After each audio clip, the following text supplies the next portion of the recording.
हाँ तो दोस्तों, स्वागत है आप सभी का आज के इस नए वीडियो में। आज से हम स्टार्ट कर रहे हैं माय नोट्स रिवीजन सीरीज़ का नाम क्या है? My notes revision series. Okay, इसमें मैं अपना नोट्स आप सबके साथ शेयर करूँगा, जिससे मेरा नोट्स रिवीजन भी हो जाएगा और आप लोगों को कुछ नॉलेज भी मिलेगा। तो वीडियो को बिल्कुल भी स्किप मत कीजिएगा, काफ़ी इंपॉर्टेंट वीडियो रहेगा। मैं अपना नोट्स आप लोग के साथ शेयर कर रहा हूँ, आपको बता रहा हूँ कि आप लोगों को कैसे पढ़ाई करना है ताकि आप लोग को नॉलेज मैक्सिमम मिल सके। ओके, तो नोट्स रिवीजन करना आप सब के लिए भी बहुत इंपॉर्टेंट रहता है। आप नोट्स को रिवीजन ज़रूर कीजिएगा। तो आइए वीडियो को स्टार्ट करते हैं।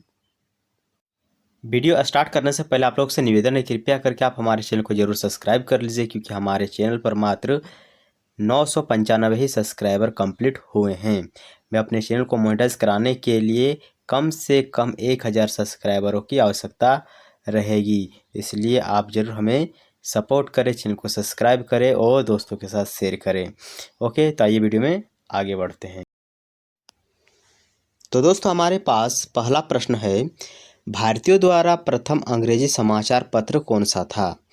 तो दोस्तों, जब हमारे देश में अंग्रेज़ों का शासन चल रहा था, लोग एक दूसरे से बहुत ही कठिन तरीके से, यानी बोले तो बहुत ही जटिल तरीके से एक दूसरे से संपर्क कर रहे थे। ओके, उन लोगों के पास आज के जैसा किसी भी प्रकार का सोशल मीडिया अकाउंट नहीं हुआ करता था, जिससे वो अपने चीज़ों को लोगों के साथ शेयर करेंगे। क्या देश में हो रहा है, उन सब चीज़ों को लोग शेयर कैसे करते, तो उसके लिए समाचार पत्र का लोगों ने आविष्कार किया। ओके, तो उस समय सभी महान पुरुषों ने अपना अपना समाचार पत्र बनाना स्टार्ट कर दिया। ओके, तो सबसे पहले हमारे पास जो अंग्रेजी समाचार पत्र था वो था हिंदू पेट्रियाट। ओके, इसको याद रखना है, हिंदू पेट्रियाट। हिंदू पेट्रियाट समाचार जो पत्र था वो अंग्रेजी में प्रकाशित हुआ था, और यह अंग्रेजी में प्रकाशित प्रथम समाचार पत्र था। इसको याद रखना है। नेक्स्ट क्वेश्चन है हमारे पास, अल हिलाल और कौमी आवाज़, ये दो समाचार पत्र है। ओके, अल हिलाल और कौमी आवाज़, यहाँ मैं आपको लिख देता हूँ ताकि आपके माइंड में भी ये चीज़ बरकरार रहे। अल हिलाल, ओके, अल हिलाल और कौमी आवाज़, ये जो समाचार पत्र प्रकाशित किए जा रहे थे वो अब्दुल कलाम आज़ाद के द्वारा प्रकाशित हुआ था। ओके, तो जिस प्रकार अभी लोगों के पास अपना पर्सनल सोशल मीडिया अकाउंट है, फेसबुक आईडी है, इंस्टा आईडी है, सेम उसी प्रकार जब हमारे देश में अंग्रेज़ों का शासन था, उस समय लोग अपना स्वयं का समाचार पत्र प्रकाशित करते थे ताकि वह अपने आवाज़ को लोगों तक पहुंचा सके। ओके, तो हमने अब्दुल कलाम आज़ाद के दो समाचार पत्रों को अभी देखा। पहला था कौमी आवाज़ और अल हिलाल। क्या कौमी आवाज़ और अल हिलाल, ये दो समाचार पत्र अब्दुल कलाम आज़ाद के द्वारा प्रकाशित किया गया था। लेकिन अंग्रेज़ी की बात करें, जो पहला अंग्रेज़ी समाचार पत्र था वो था Hindu patriot. Okay, Hindu patriot प्रथम अंग्रेजी समाचार पत्र था, और अल हिलाल और कौमी आवाज़ अब्दुल कलाम आज़ाद द्वारा प्रकाशित समाचार पत्र था। ओके, तो मैं बहुत ही धीरे धीरे और सब कुछ समझा कर मैं आपसे जाऊंगा। तो देखिए, नेक्स्ट जो हमारे पास है वो है कॉमनवेल्थ। क्या है? कॉमनवेल्थ। जो कॉमनवेल्थ समाचार पत्र है वो एनी बेसेंट से संबंधित है। एनी बेसेंट ने जो अपना समाचार पत्र उस समय प्रकाशित किया था उसका नाम था कॉमनवेल्थ। क्या? कॉमनवेल्थ। ओके, कॉमनवेल्थ था। नेक्स्ट, 10 रोज़ा। तो देखिए, रोज़ा जो हमारा शब्द है ये उर्दू शब्द है, और ख़ास करके जो हमारे मुस्लिम भाई लोग हैं वो रोज़ा रखते हैं। तो ये जो रोज़ा आया हुआ है, ये अगर आपके ऑप्शन में है तो याद रखिए कि ये किसी मुस्लिम व्यक्ति द्वारा या मुस्लिम महान व्यक्ति के द्वारा प्रकाशित एक समाचार पत्र है। तो 10 रोज़ा जो है ये मोहम्मद अली जिन्ना के द्वारा प्रकाशित एक समाचार पत्र है। क्या? 10 रोज़ा। 10 रोज़ा मोहम्मद अली जिन्ना के द्वारा प्रकाशित एक समाचार पत्र है। हमने टोटल अभी समाचार पत्रों को जो याद किया वो है पाँच कौन कौन सा है? पहला हमने देखा अंग्रेजी समाचार पत्र जिसका नाम था हिंदू पेट्रियार्क। नेक्स्ट हमने देखा अल हिलाल जो कि अब्दुल कलाम आज़ाद के द्वारा प्रकाशित था, और उनके द्वारा और एक समाचार पत्र प्रकाशित किया गया था जिसका नाम था कौमी आवाज़। नेक्स्ट हम देखें कॉमनवेल्थ, जो हमारा कॉमनवेल्थ समाचार पत्र था वो एनी बेसेंट द्वारा प्रकाशित किया गया था। और लास्ट में हमने देखा 10 रोज़ा जो कि मोहम्मद अली जिन्ना के द्वारा प्रकाशित किया गया था। आइए नेक्स्ट देखते हैं। नेक्स्ट है आत्मीय सभा, राजा राम मोहन राय द्वारा स्थापित पहली संस्था थी। तो देखिए हमारा जो राजा राम मोहन राय है ना, उन्होंने बहुत सारे सभा का निर्माण किया था, आयोजन किया था। तो उसमें से बहुत सारे में से पहला अगर हम बात करें तो पहला जो हमारा संस्था राजा राम मोहन राय के द्वारा स्थापित किया गया था वो था आत्मीय सभा। यानी अपने आप, इस याद रखने का तरीका मैं बता रहा हूँ, अपने आप में बनाया गया सभा, आत्मीय सभा। यानी पहले स्वयं को संतुष्ट रखना चाहिए फिर लोगों को संतुष्ट करना चाहिए। तो राजा राम मोहन राय के द्वारा स्थापित जो पहली संस्था थी वो था आत्मीय सभा। ओके। और राजा राम मोहन राय द्वारा जो हमारा धार्मिक सामाजिक विचारों के विरोध में शुरू किया गया एक पत्रिका है उसका नाम था समाचार चंद्रिका। याद रखना है समाचार चंद्रिका। जो हमारा समाचार चंद्रिका है ये जो समाचार चंद्रिका है ये राजा राम मोहन राय के द्वारा एक समाचार पत्रिका प्रकाशित की गई थी जिसका मुख्य काम था सामाजिक एवं धार्मिक विचारों का विरोध करना। इस समाचार पत्र में केवल सामाजिक एवं धार्मिक विचारों का विरोध ही दिखाया जाता था। ओके। तो जो हमारा समाचार चंद्रिका है ये देखिए, चंद्रिका नाम से मैं याद करा देता हूँ, राजा राम मोहन राय जो है वो औरत यानी महिलाओं के अत्याचार खिलाफ के विरुद्ध ज़्यादा कार्य करते थे। तो चंद्रिका नाम सुन के मेरे माइंड में औरत जैसा कुछ फीलिंग आ रहा कि ये नाम औरत का रहता चंद्रिका। तो जो समाचार चंद्रिका है ये महिलाओं के धार्मिक एवं सामाजिक विरोध के लिए प्रकाशित किया गया था। ओके। नेक्स्ट है ब्रह्म समाज। ये ब्रह्म समाज जो है ये भी राजा राम मोहन राय के द्वारा ही स्थापित किया गया था। लेकिन आत्मीय सभा जो था अपने आप को स्वयं समझना या फिर अपने आप को संतुष्ट करना, इस प्रकार हम इसको याद करेंगे कि आत्मीय सभा जो राजा राम मोहन राय द्वारा स्थापित की गई थी यह पहली संस्था थी। ओके। और जो हमारा ब्रह्म समाज है वो भी राजा राम मोहन राय के द्वारा ही स्थापित की गई है, लेकिन इसका अलग सिद्धांत है। इसका सिद्धांत अकेश्वरवाद पर आधारित है। जो ब्रह्म समाज है वो अकेश्वरवाद पर आधारित है। और जो हमारा ब्रह्म समाज है इसकी स्थापना 1828 में की गई है। कब? 1828 में राजा राम मोहन राय के द्वारा ब्रह्म समाज की स्थापना की गई है। और जो हमारा ब्रह्म समाज है यह अकेश्वरवाद सिद्धांत पर आधारित है।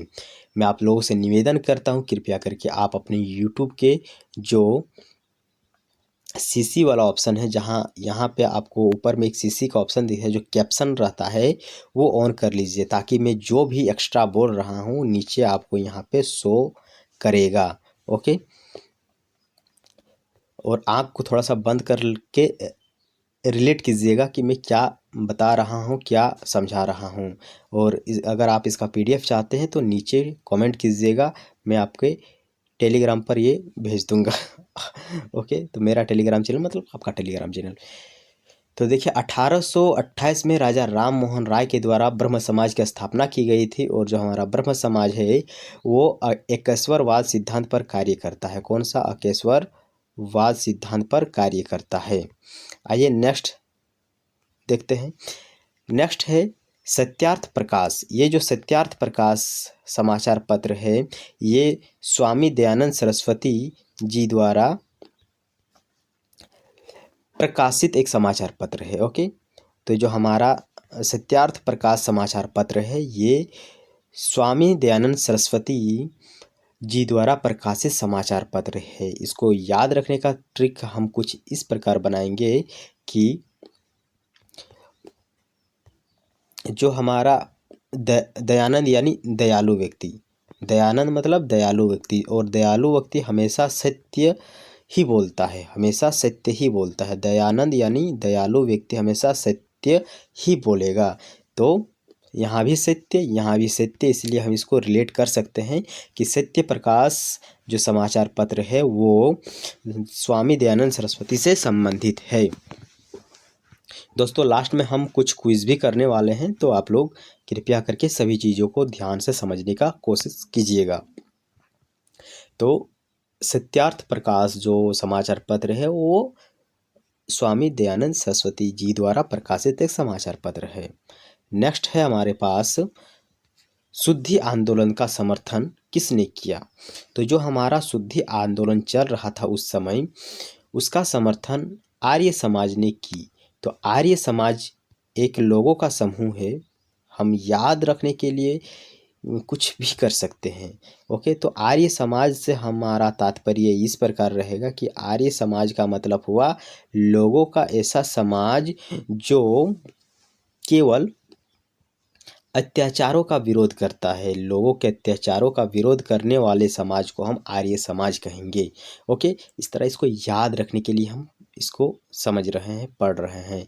तो आर्य समाज समर्थन करता है शुद्धि आंदोलन का, और ये जो शुद्धि आंदोलन है ये विधवा पुनर्विवाह से संबंधित है। देखिए हमें 100% कोई चीज़ याद नहीं रहता है, लेकिन हम अगर रिलेट करके पढ़ेंगे ना तो ये ज़रूरी है कि वो 0.001% भी हमारे माइंड में रहेगा, मतलब रहेगा। तो शुद्धि आंदोलन से हमारा माइंड इस ओर जा रहा है कि शुद्ध मतलब विधवा पुनर्विवाह, और इसका समर्थन करने वाला राजा राम मोहन राय का आर्य समाज ही है। ओके, मैं ये उम्मीद करता हूँ कि आपको ये वीडियो पसंद आ रहा है, और इस वीडियो को कंप्लीट देखने के बाद आप मैक्सिमम 20+ क्वेश्चन को यहाँ से करके जाएंगे बिना किसी पेन और पेपर के। देखिए नेक्स्ट है, सत्य शोधक समाज ने महाराष्ट्र में जाति विरोधी आंदोलन किया।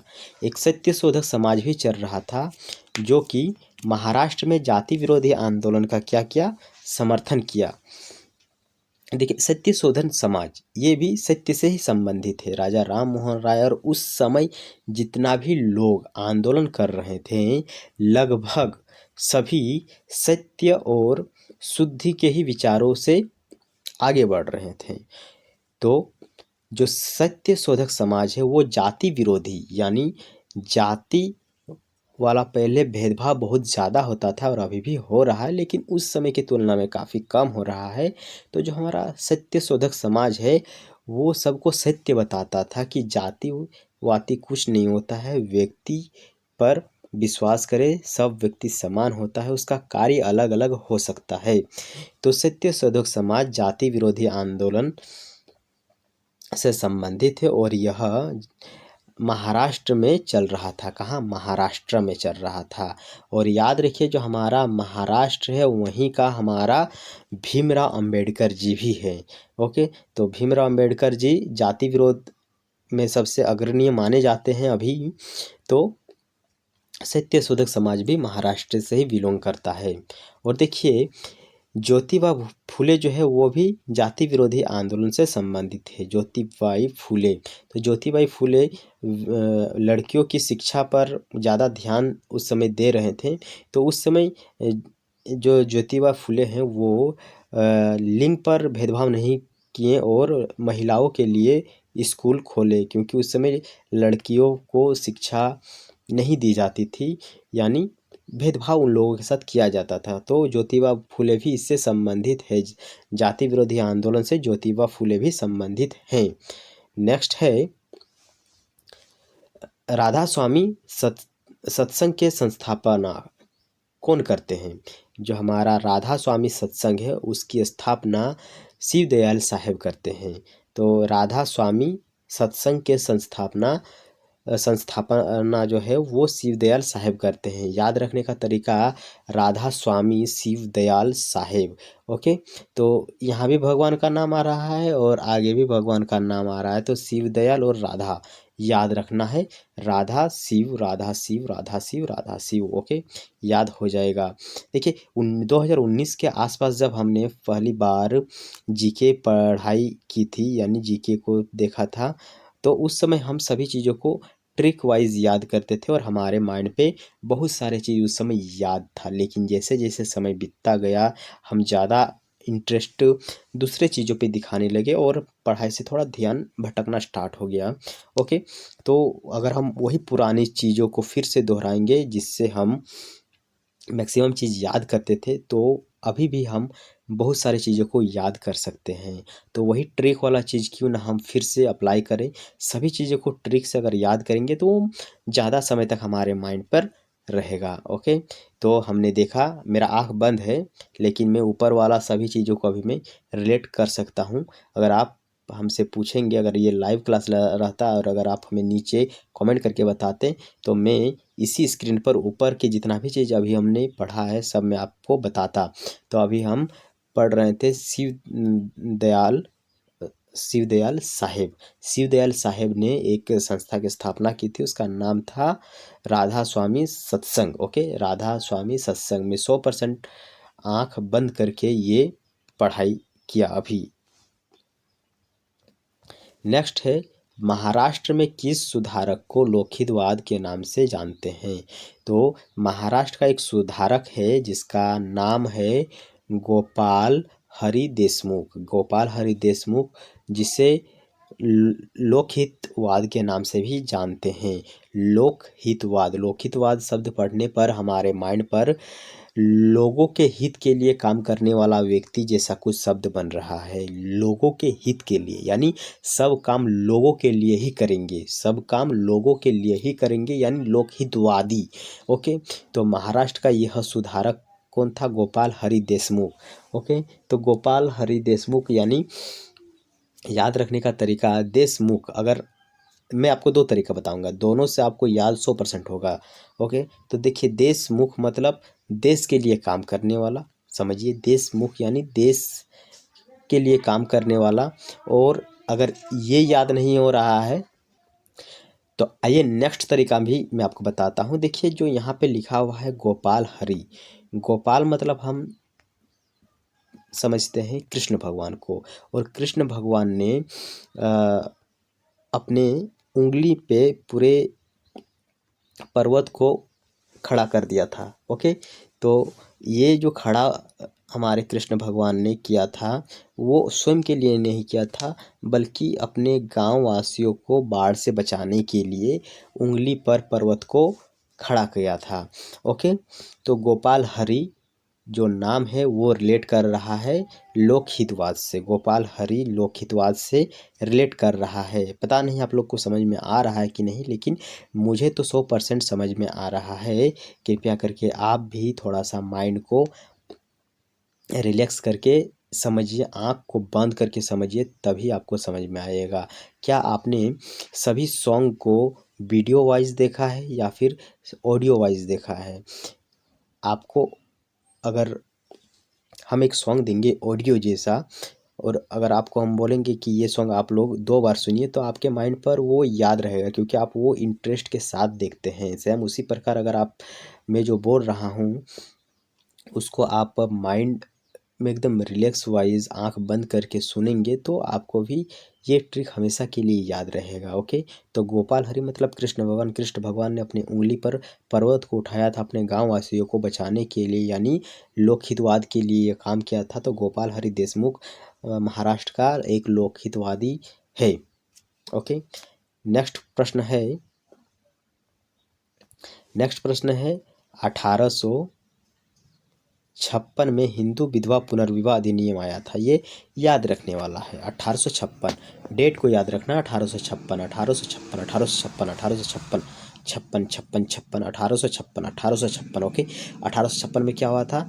हिंदू विधवा पुनर्विवाह अधिनियम, हिंदू विधवा पुनर्विवाह अधिनियम आया था। ओके, हिंदू विधवा पुनर्विवाह अधिनियम यानी 1856 में विधवाओं का पुनर्विवाह होता था, विधवाओं का पुनर्विवाह होता था, खास करके हिंदू विधवाओं का पुनर्विवाह होता था 1856 में, जब यह एक्ट आया।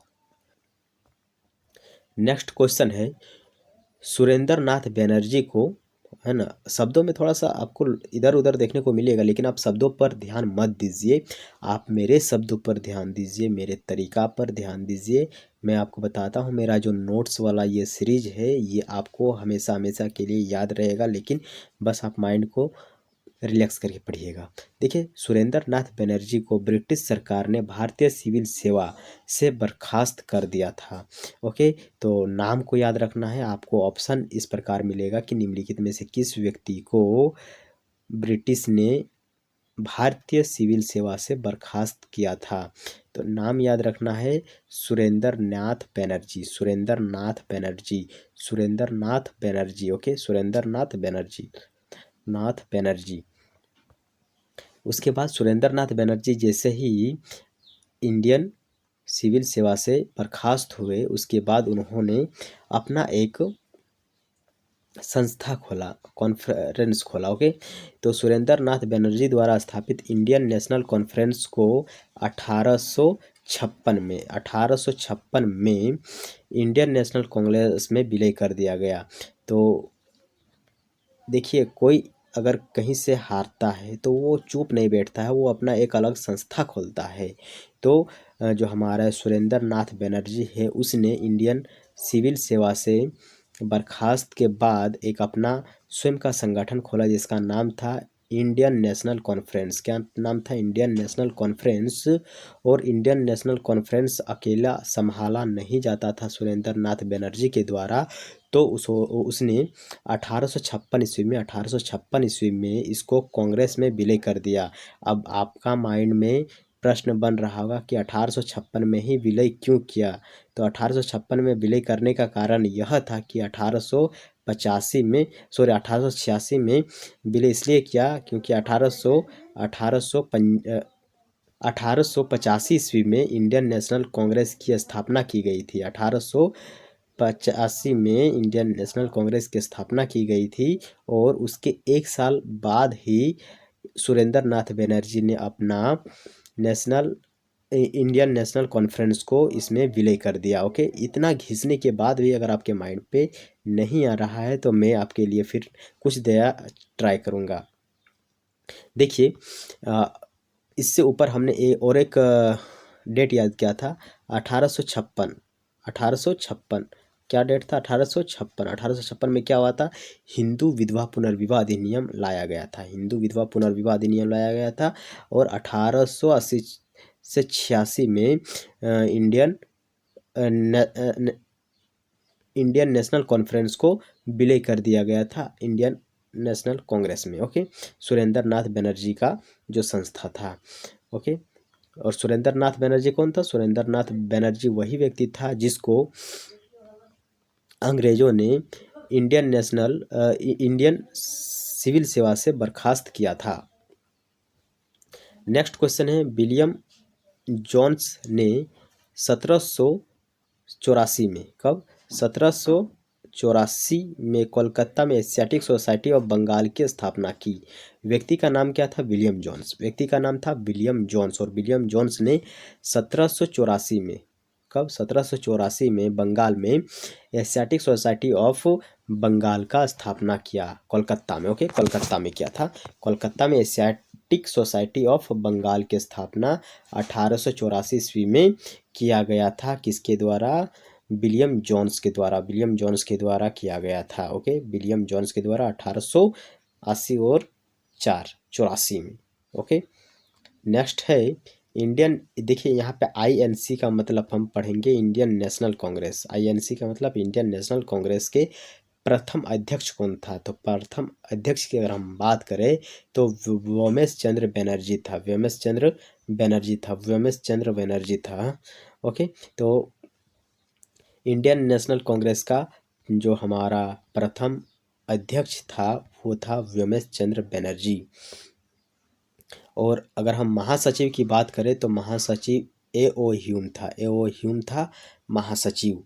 महासचिव और अध्यक्ष। हमने दो चीज़ इंडियन नेशनल कांग्रेस से अभी सीखा कि महासचिव वो ह्यूम था और जो हमारा ये था अध्यक्ष था वो था वीएमएस चंद्र बनर्जी। और हमारा जो इंडियन नेशनल कांग्रेस बनाया गया था वो था 1885 ईस्वी में। और 1885 ईस्वी में जब ये बना तो 1886 ईस्वी में इंडियन नेशनल कॉन्फ्रेंस को इसमें विलय कर दिया गया, सुरेंद्र नाथ बनर्जी की संस्था को। नेक्स्ट है इंडियन नेशनल कांग्रेस के समय, जब इंडियन नेशनल कांग्रेस बनाया गया था तो उस समय भारत का वायसराय कौन था। जब हमारा इंडियन नेशनल कांग्रेस बनाया गया था तो उस समय वायसराय कौन था, तो Lord Dufferin. Okay, Dufferin, Lord Dufferin. इसको याद रखना जरूरी है, किसी भी तरीक़ा से ये हमें याद होना चाहिए डफरिन शब्द, क्योंकि इंडियन नेशनल कांग्रेस के समय जो वायसराय था ये हमेशा प्रश्न पूछा जाता है। तो डफरिन को याद रखेंगे, डफरिन। वैसे तो मुझे कोई ट्रिक ऐसा मिला नहीं याद रखने का, लेकिन हम रट के भी इसको याद कर सकते हैं, क्योंकि हम जो ABCD याद किए थे बचपन में वो हम ट्रिक से याद नहीं किए थे, हम रट कर ही याद किए थे, याद है ना। तो ABCD क्या अभी तक आपने भूला है? नहीं भूले है ना। तो इसीलिए हम याद करेंगे ट्रिक से भी और रट के भी। जो भी हमें याद हो, याद करना है दोनों माध्यम से। याद करने का दो माध्यम है, एक है रटने का और एक है ट्रिक से। तो देखिए इंडियन नेशनल कांग्रेस जब बना था तो उस समय हमारा वायसराय डफरिन था, लॉर्ड डफरिन था। ओके, नेक्स्ट है इंडियन नेशनल कांग्रेस के प्रथम मुस्लिम अध्यक्ष कौन था। तो ये प्रश्न प्रीवियस ईयर इस साल पूछा गया है NTPC के एग्ज़ाम में कि इंडियन नेशनल कांग्रेस में प्रथम मुस्लिम अध्यक्ष कौन था। तो बदरुद्दीन तेजवी, बदरुद्दीन तेजवी जो है वो हमारे इंडियन नेशनल कांग्रेस के प्रथम मुस्लिम अध्यक्ष है और ये मद्रास अधिवेशन में बनाए गए थे। ओके, मद्रास अधिवेशन में बनाए गए थे। नेक्स्ट, भारत का सबसे अधिक जनसंख्या वाला द्वीप कौन सा है। तो अगर हम द्वीप की बात करें तो हमारे भारत की सबसे अधिक जनसंख्या वाली जो द्वीप है वो है सालसेट। सालसेट, सालसेट का मतलब होगा साल्फेट, सालसेट, साल्फेट। और साल्फेट का मतलब क्या होता है पता है? साल्फेट का मतलब पता होता है एक प्रकार का यूरिया, DAP, जिसको हम अगर अपने खेत पर छिड़कते हैं तो हमारा फसल बहुत ही ज़्यादा होता है। तो बहुत ही ज़्यादा अगर फसल होगा तो सोचिए बहुत ही ज़्यादा जनसंख्या भी होगा। ओके, तो इस प्रकार इसको ट्रिक करके हम याद करेंगे कि भारत में कौन सा ऐसा द्वीप है जिसकी जनसंख्या सबसे ज़्यादा है। तो उसका सही आंसर होगा Salcete, Salcete, sulphate, Salcete, sulphate. Okay, तरीका कहानी मैंने आपको बताया तो आपको ये याद रहेगा। देखिए नेक्स्ट है कोरी क्रीक कहाँ स्थित है।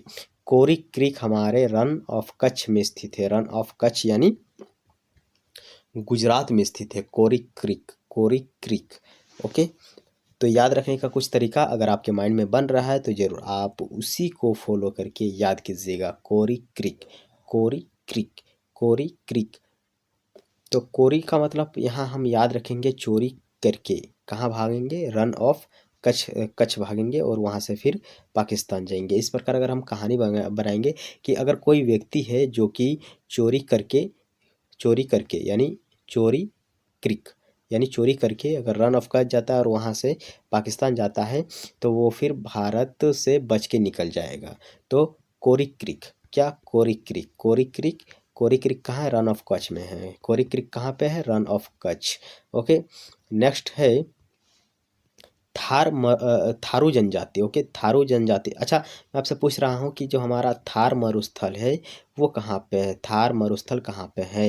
अगर आपसे ये प्रश्न बन रहा है तो आप ज़रूर नीचे कमेंट कीजिएगा कि हमारा जो थार मरुस्थल है वो राजस्थान में स्थित है। तो देखिए जो थारू जनजाति है वो राजस्थान में स्थित है कि कहाँ स्थित है। तो बिल्कुल भी अगर आपके ऑप्शन में ये मिल जाता है कि थारू जनजाति कहाँ स्थित है और ऑप्शन अगर आपका राजस्थान है तो आप उसको टिक मत कीजिएगा, क्योंकि आपका आंसर रॉन्ग हो जाएगा। जो हमारा थारू जनजाति है वो आपका यूपी और यूके में देखने को मिलेगा। यूपी का मतलब उत्तर प्रदेश और यूके का मतलब उत्तराखंड। उत्तराखंड और यूपी में हमें थारू जनजाति देखने को मिलता है। थारू जनजाति हमें कहाँ देखने को मिलेगा? यूपी और उत्तराखंड में देखने को मिलेगा। और ये जो जनजाति है थारू जनजाति है, ये हिंदू का एक पर्व है, ओके, जो दिवाली पर्व है उसे एक शौक के रूप में मनाते हैं।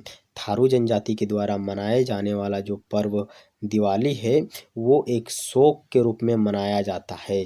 थारू जनजाति कहाँ पाया जाता है? यूके और यूपी में पाया जाता है। यूके और यूपी में थारू जनजाति पाया जाता है, और थारू जनजाति जो कि दिवाली पर्व को शौक के रूप में मनाते हैं। नेक्स्ट प्रश्न है, बहुपति विवाह हमें किस जनजाति में देखने को मिलता है?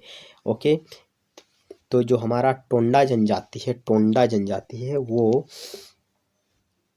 एक से ज़्यादा पति रखने वाला जनजाति है। तो विवाह तो वो करते हैं लेकिन एक से ज़्यादा व्यक्तियों के साथ करते हैं। हमारे कुछ ऐसे भी जनजाति है जहाँ एक से ज़्यादा पत्नियों के साथ विवाह करते हैं, लेकिन कुछ ऐसे भी जनजाति है जो एक से अधिक पुरुष को भी अपने साथ रखते हैं, शादी करते हैं। तो हमारा जो टोडा जनजाति है, टोडा जनजाति है, वो बहुपति विवाह से संबंधित है। देखिए इसको याद रखेंगे, तोड़ा क्या तोड़ा, तोड़ा तोड़ा तोड़ा क्या तोड़ा, रूल तोड़ा। क्यों रूल तोड़ा? क्योंकि हमारे समाज में ये प्रचलन है कि एक पुरुष कई महिलाओं के साथ शादी कर सकता है, एक पुरुष एक से ज़्यादा महिलाओं के साथ शादी कर सकता है। लेकिन ये जनजाति जो है वो इस रूल को तोड़ा, इस रूल को क्या कर दिया? तोड़ा, क्योंकि इसमें महिलाएं एक से ज़्यादा पुरुषों से शादी करती है, महिलाएं एक से ज़्यादा पुरुषों से शादी करती हैं। यानी एक अगर महिलाएं हैं तो उसके 5 से 6 क्या हो सकता है? पति हो सकता है, बहुविवाह। ओके, तो कौन सा जनजाति है? तोड़ा जनजाति है। और ये तोड़ा जनजाति हमारे आसपास कहाँ मिलता है? तो नीलगिरी पहाड़ी पर मिलता है, नीलगिरी पहाड़ी पे। अच्छा, नीलगिरी पहाड़ी कहाँ पे है? नीलगिरी पहाड़ी हमें देखने को मिलेगा कर्नाटका, केरला, तमिलनाडु आदि क्षेत्रों में देखने को मिलेगा। ओके, तो इन क्षेत्रों पे नीलगिरी जो पहाड़ी है वहाँ पे हमें तोड़ा जनजाति देखने को मिलेगा, तोड़ा जनजाति। और तोड़ा जनजाति बहुपति विवाह से संबंधित है। इतना बार मैं पढ़ रहा हूँ आप लोगों के लिए, तो एक लाइक तो बनता है ताकि आपके माइंड पर ये एक मूवी जैसा, एक सॉन्ग जैसा, एक प्रवचन जैसा फिट हो जाए। देखिए नेक्स्ट प्रश्न है, अंडी और ओपोरपिटी विवाह, अंडी और ओपोरपिटी विवाह कहाँ देखने को मिलता है? तो अंडी और ओपोरपिटी विवाह जो है ये हो जनजाति में देखने को मिलता है, अंडी और ओपोरपिटी विवाह हो। तो इसको याद करेंगे दोस्तों कि अंडा लेने हम लोग जाएंगे दुकान और पूछेंगे अंडा हो क्या, अंडा हो, अंडा हो, तो वो बोलेगा अंडा हो लेकिन ओटीपी चाहिए। ओटो ओपो ओपोरपिटी का मतलब हम पढ़ेंगे ओटीपी। क्या? ओटीपी, ओटीपी ओपोरपिटी है ना। तो अंडा लेने के लिए जाएंगे तो पूछेंगे अंडा हो, तो वो बोलेगा ओटीपी चाहिए। क्या? ओटीपी चाहिए, यानी ओपोरपिटी चाहिए। तो ओपोरपिटी विवाह और अंडी विवाह ये हो जनजाति पे होता है। कहानी के माध्यम से याद करेंगे ना तो ये हमेशा के लिए याद रहेगा, ट्रिक से याद करेंगे तो कुछ सालों के लिए याद रहेगा, रट के याद करेंगे तो ये हमेशा हमेशा के लिए याद रहेगा, लेकिन भूलने की भी संभावना रहेगा। नेक्स्ट है, अंडमान निकोबार का मूल निवासी कौन है?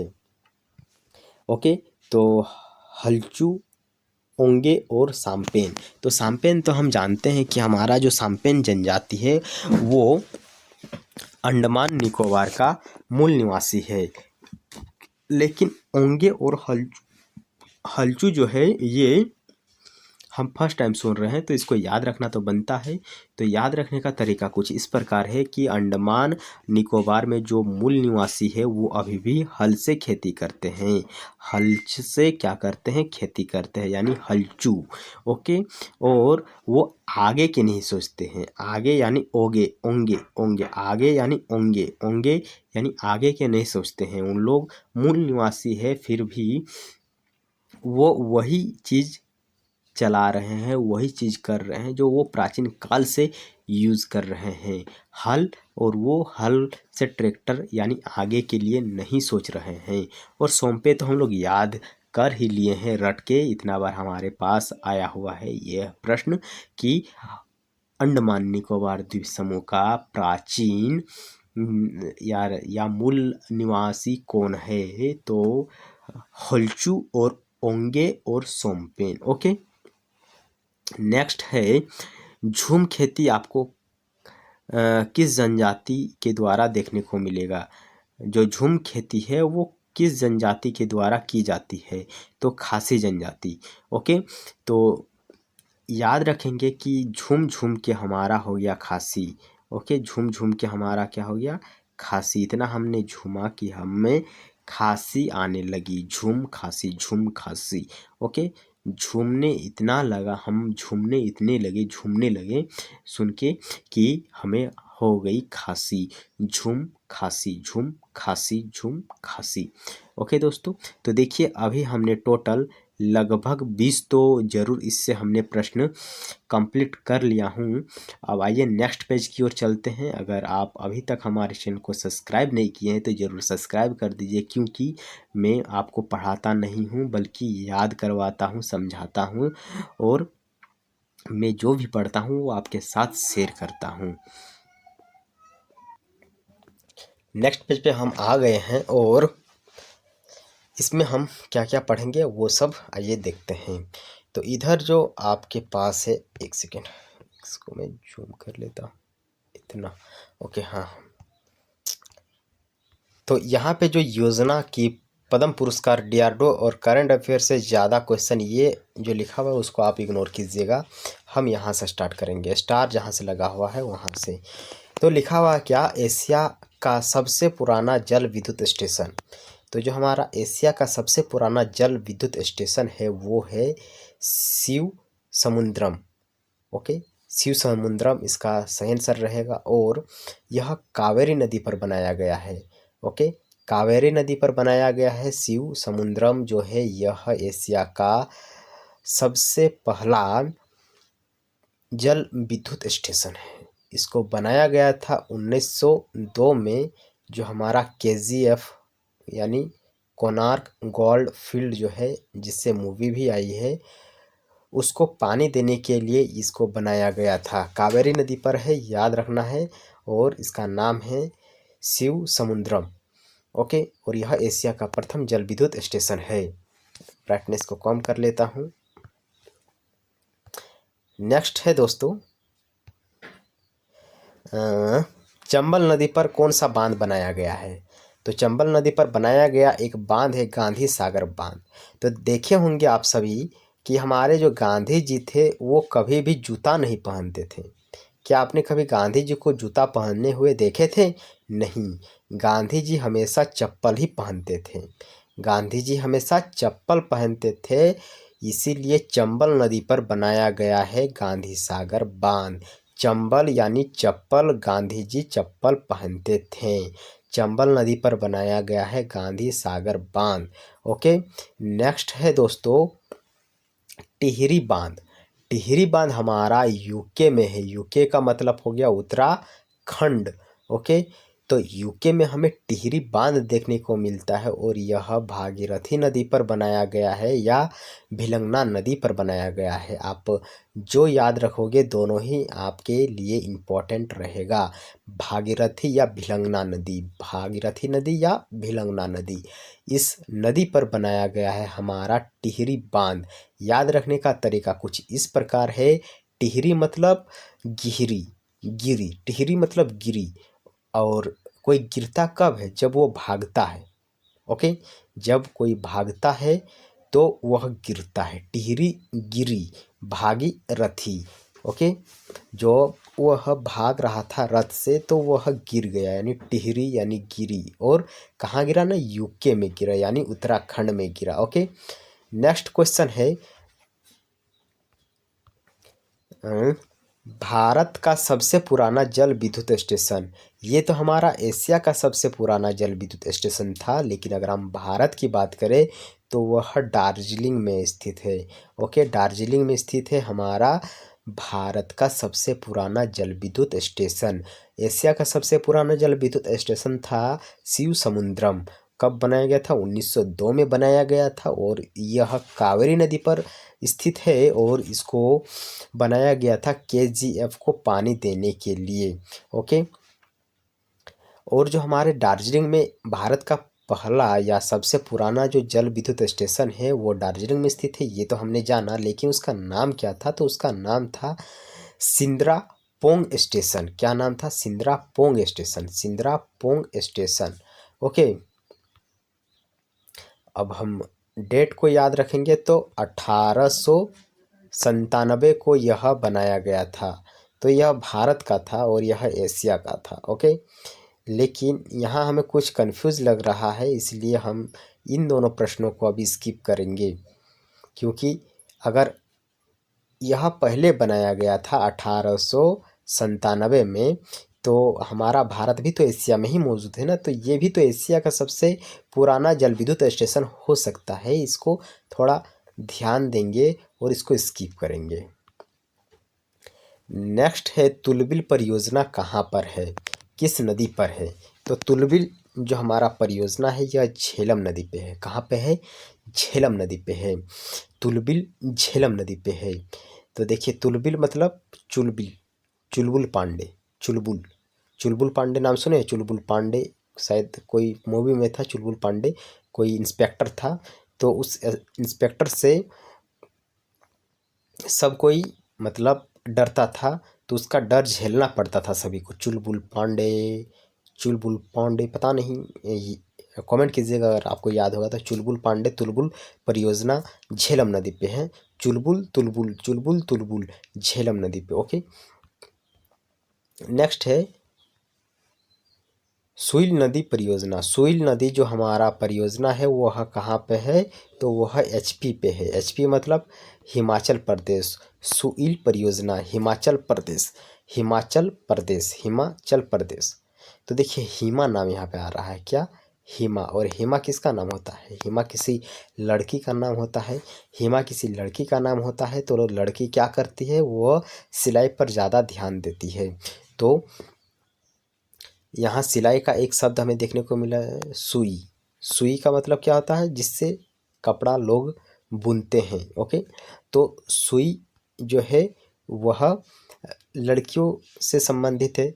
सुई और हिमाचल प्रदेश, सुइल नदी हिमाचल प्रदेश में है। नेक्स्ट हमारे पास है जरावा।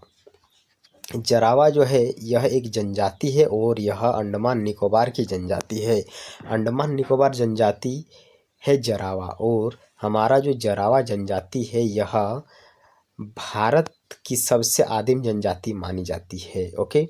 जो जरावा जनजाति है यह भारत की सबसे आदिम जनजाति मानी जाती है, और यह अभी वर्तमान में हमें अंडमान निकोबार द्वीप समूह में देखने को मिलता है।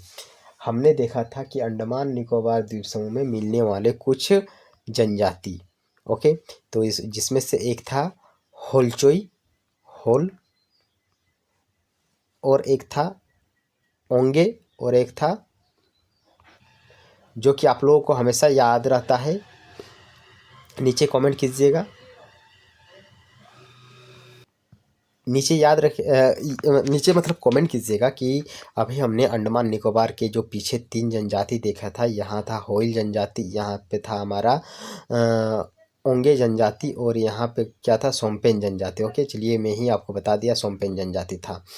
तो अंडमान निकोबार का और एक हमें जनजाति देखने को मिला है, उसका नाम है जरावा जनजाति। क्या है? जरावा जनजाति। तो जरावा जनजाति भारत की सबसे आदिम जनजाति मानी जाती है।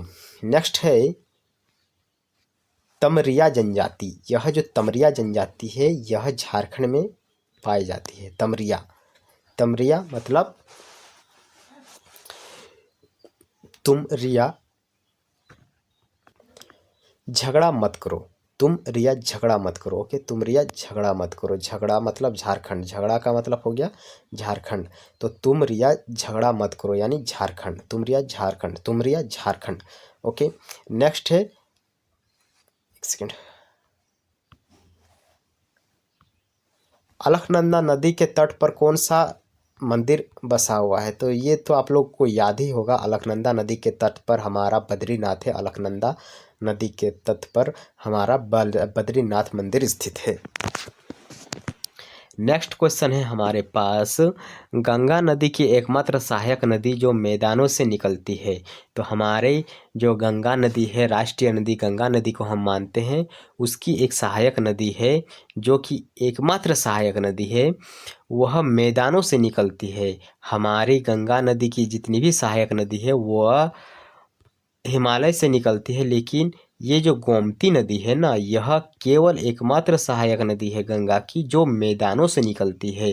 गोमती ही गेम चले, याद करने के लिए आप इस सॉन्ग का यूज़ कर सकते हैं। जब भी आपके माइंड पर यह सॉन्ग आएगा, आप एक बार इस प्रश्न को याद कीजिएगा कि गंगा की एकमात्र नदी जो मैदानों से निकलती है, गोमती गेम चले या नेम चले, पता नहीं क्या है सॉन्ग, लेकिन ऐसा ही सॉन्ग है।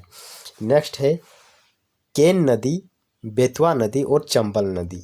चंबल नदी, अभी हमने देखा कि चंबल नदी पर एक बांध बनाया गया है जो कि गांधी सागर बांध है, और गांधी जी हमारे चप्पल पहनकर हमेशा चलते थे, चंबल चप्पल। ओके, केन नदी, बेतवा नदी और चंबल नदी यमुना की सहायक नदी है। यमुना की सहायक नदी 3 को याद रखिए अभी फ़िलहाल, केन, बेतवा, चंबल। केन नदी, बेतवा नदी, चंबल नदी, केन नदी, बेतवा नदी और चंबल नदी। अब हमारा जो यमुना नदी है ना, यह गंगा की सबसे लंबी सहायक नदी है। गंगा की सहायक नदियों में से सबसे लंबी सहायक नदी यमुना नदी है। यमुना नदी के मुख्य सहायक नदी की बात करें तो केन, बेतवा, चंबल, केन, बेतवा, चंबल, केन, बेतवा, चंबल। ओके, और जो हमारा बेतवा नदी है, यह बेतवा नदी जो है वह विंध्यन पहाड़ियों से निकली है, यानी उसका जो उद्भव स्थल है, कहाँ से वह निकली है, तो उसका सही आंसर रहेगा विंध्याचल पर्वत, यानी विंध्याचल के पहाड़ियों से यह निकली है बेतवा नदी। केन, बेतवा, चंबल, केन, बेतवा, चंबल, यह यमुना की सहायक नदी है। नेक्स्ट हमारे पास है भ्रंश घाटी से नर्मदा नदी बहती है और रिफ्ट घाटी से ताप्ती नदी बहती है। इसको याद रखना है कि भ्रंश घाटी से नर्मदा और रिफ्ट घाटी से ताप्ती नदी, रिफ्ट घाटी से ताप्ती नदी और भ्रंश घाटी से नर्मदा नदी। ओके, अगर ट्रिक कुछ बन जाता है तो उसको भी अभी आपके साथ मैं डिस्कस करूँगा। उससे पहले आइए जानते हैं आगे क्या लिखा हुआ है। हमारा जो नर्मदा नदी है वह अमरकंटक से निकलती है। ओके, हमारा जो अमरकंटक मध्य प्रदेश में स्थित है, मध्य प्रदेश के आसपास के क्षेत्रों में यह है, वहाँ से हमारा नर्मदा नदी निकलती है। और नर्मदा नदी की एक सहायक नदी तवा नदी है। तवा नदी, नर्मदा नदी, तवा, तवा, नर्मदा नदी। ओके, याद रखने का कुछ तरीका मैं देखता हूँ। हाँ, तो हमारे पास ट्रिक बन गया है, आइए मैं आपको बताता हूँ। देखिए, हमारा जो नर्मदा नदी है ये 2 चीज़ों से मिलके बना हुआ है, एक है नर और एक है मादा। तो नर और मादा जो है ना, ये दोनों मिलके एक शिशु का भरण पोषण करती है, भरण पोषण करती है। ये बात 100% सत्य है कि नर और मादा मिलके एक शिशु का भरण पोषण करती है, यानी भ्रंश घाटी।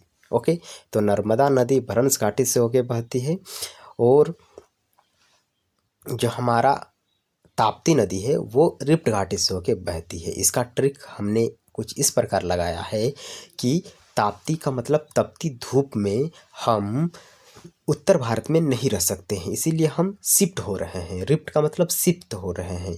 ओके, तो तपती धूप में हम उत्तर भारत में नहीं रह सकते हैं, हम शिफ्ट हो रहे हैं। Tapti, rift, shift. अब देखिए नेक्स्ट जो हमारे पास है वो है लूनी नदी।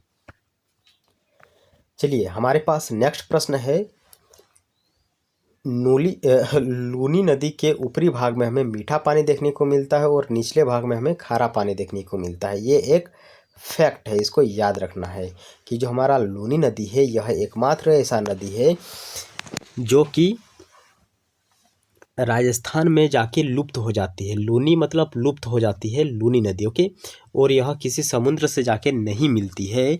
लेकिन इसमें और एक फैक्ट हमें याद रखना है कि लूनी नदी के ऊपरी भाग में हमें मीठा पानी और निचले भाग में हमें खारा पानी देखने को मिलता है। ऊपर भाग में हमें मीठा पानी इसलिए देखने को मिलता है क्योंकि ऊपर में हमें नमक कम मिलेगा, और जो नमक है वो भारी होने के कारण वो नीचे बैठ जाता है, इसलिए नीचे हमें खारा पानी देखने को मिलेगा। ओके, नेक्स्ट क्वेश्चन है, यूपी प्लस एमपी में संयुक्त राजघाट नदी परियोजना जो है वो किस नदी पर है? तो यूपी और एमपी में एक कॉम्बाइंड राजघाट नदी परियोजना है, वह बेतवा नदी पर है। ऊपर हमने बेतवा नदी का उद्गम स्थल देखा था कि बेतवा नदी जो है वह विंध्याचल पर्वत से निकलती है। बेतवा नदी कहाँ से निकलती है?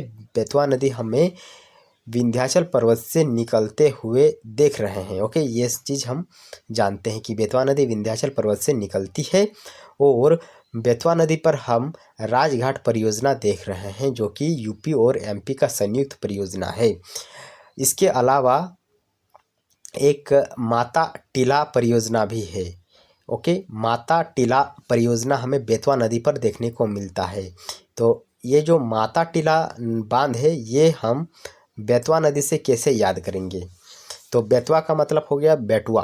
क्या? बेटवा। बेटवा का मतलब बेटा, और बेटा और माता एक है। ओके, बेटवा माता, बेटवा और माता। ओके, याद रखना है, बेटा माता, बेटा माता। बेतवा नदी का मतलब बेटवा और माता टीला का मतलब माता। चलिए आगे बढ़ते हैं। नेक्स्ट है, सतलज नदी भारत में उत्पन्न नहीं हुआ है। जो हमारा सतलुज नदी है यह भारत में उद्गम नहीं हुआ है, यह दूसरे देश में उद्गम हुआ है। ये फैक्ट है, याद रखिएगा, काफ़ी इंपॉर्टेंट है। नेक्स्ट है, फॉल्ट वैली ड्रेनेज के लिए प्रसिद्ध नदी कौन सा है? तो फॉल्ट वैली ड्रेनेज के लिए हमारा जो प्रसिद्ध नदी है वो है दामोदर नदी। तो फॉल्ट वैली ड्रेनेज के लिए जो प्रसिद्ध नदी है वो है दामोदर नदी। याद रखने का कुछ तरीका मैं आपको बताता हूँ। देखिए, हमारा जो दामोदर नदी है ना, यह हमें झारखंड, पश्चिम बंगाल आदि कुछ राज्यों में देखने को मिलता है। तो ये एक फॉल्ट की है। क्या फॉल्ट की है?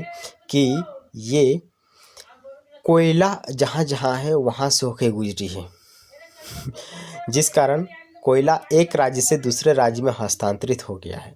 याद रखने का मैं तरीका बता रहा हूँ कि यह एक फॉल्ट की है कि जहाँ जहाँ कोयला है वहाँ से होके बही है, और वह कोयला को एक राज्य से दूसरे स्थान में लेके गई है, जिस कारण झारखंड में कोयला कम होता रहा है। ओके, तो याद रखने का तरीका नेक्स्ट लेवल का होना चाहिए, तभी याद रहेगा। नेक्स्ट है, पुलिकट झील 2 राज्यों में है। जो हमारा पुलिकट झील है, चलिए नेक्स्ट है हमारे पास जो हमारा फुलहर झील है वह कहाँ है? तो वह यूपी में है। देखिए, हमारा जो यूपी राज्य है ना, वह जनसंख्या के हिसाब से सबसे बड़ा राज्य है, क्योंकि यहाँ जनसंख्या आपको सबसे ज़्यादा देखने को मिल रहा है। तो हमारा जो यूपी राज्य है, यहाँ लोग फूल है, एकदम टुस टुस के भरा हुआ है, फूल है। तो फुल हर यानी हर, उसका भरा हुआ। हर मतलब क्या होता है? उसका या उसकी, पढ़े है ना, हर। तो हर मतलब उसका मतलब यूपी का भरा हुआ है। फुलहर यूपी में है। फुलहर झील हमें यूपी में देखने को मिलता है। अब हम यहाँ याद रखेंगे कि नर्मदा नदी पर कुछ वाटरफॉल है। अब नर्मदा नदी पर हमें फ़िलहाल तो 3 ही वाटरफॉल याद रखना है। एक है कपिल धारा, एक है दूध धारा। 2 याद रखना है, एक है कपिल धारा और एक है दूध धारा। साथ ही उसके बीच में हम याद रखेंगे भट्टा घाट। ओके, तो कपिल धारा, दूध धारा और भट्टा घाट। ओके, कपिल धारा, दूध धारा और भट्टा घाट। तो यह नर्मदा नदी पर स्थित हमें वाटरफॉल देखने को मिल रहा है। नेक्स्ट है नॉर्दर्न सर्कस, जो कि उड़ीसा में है। यह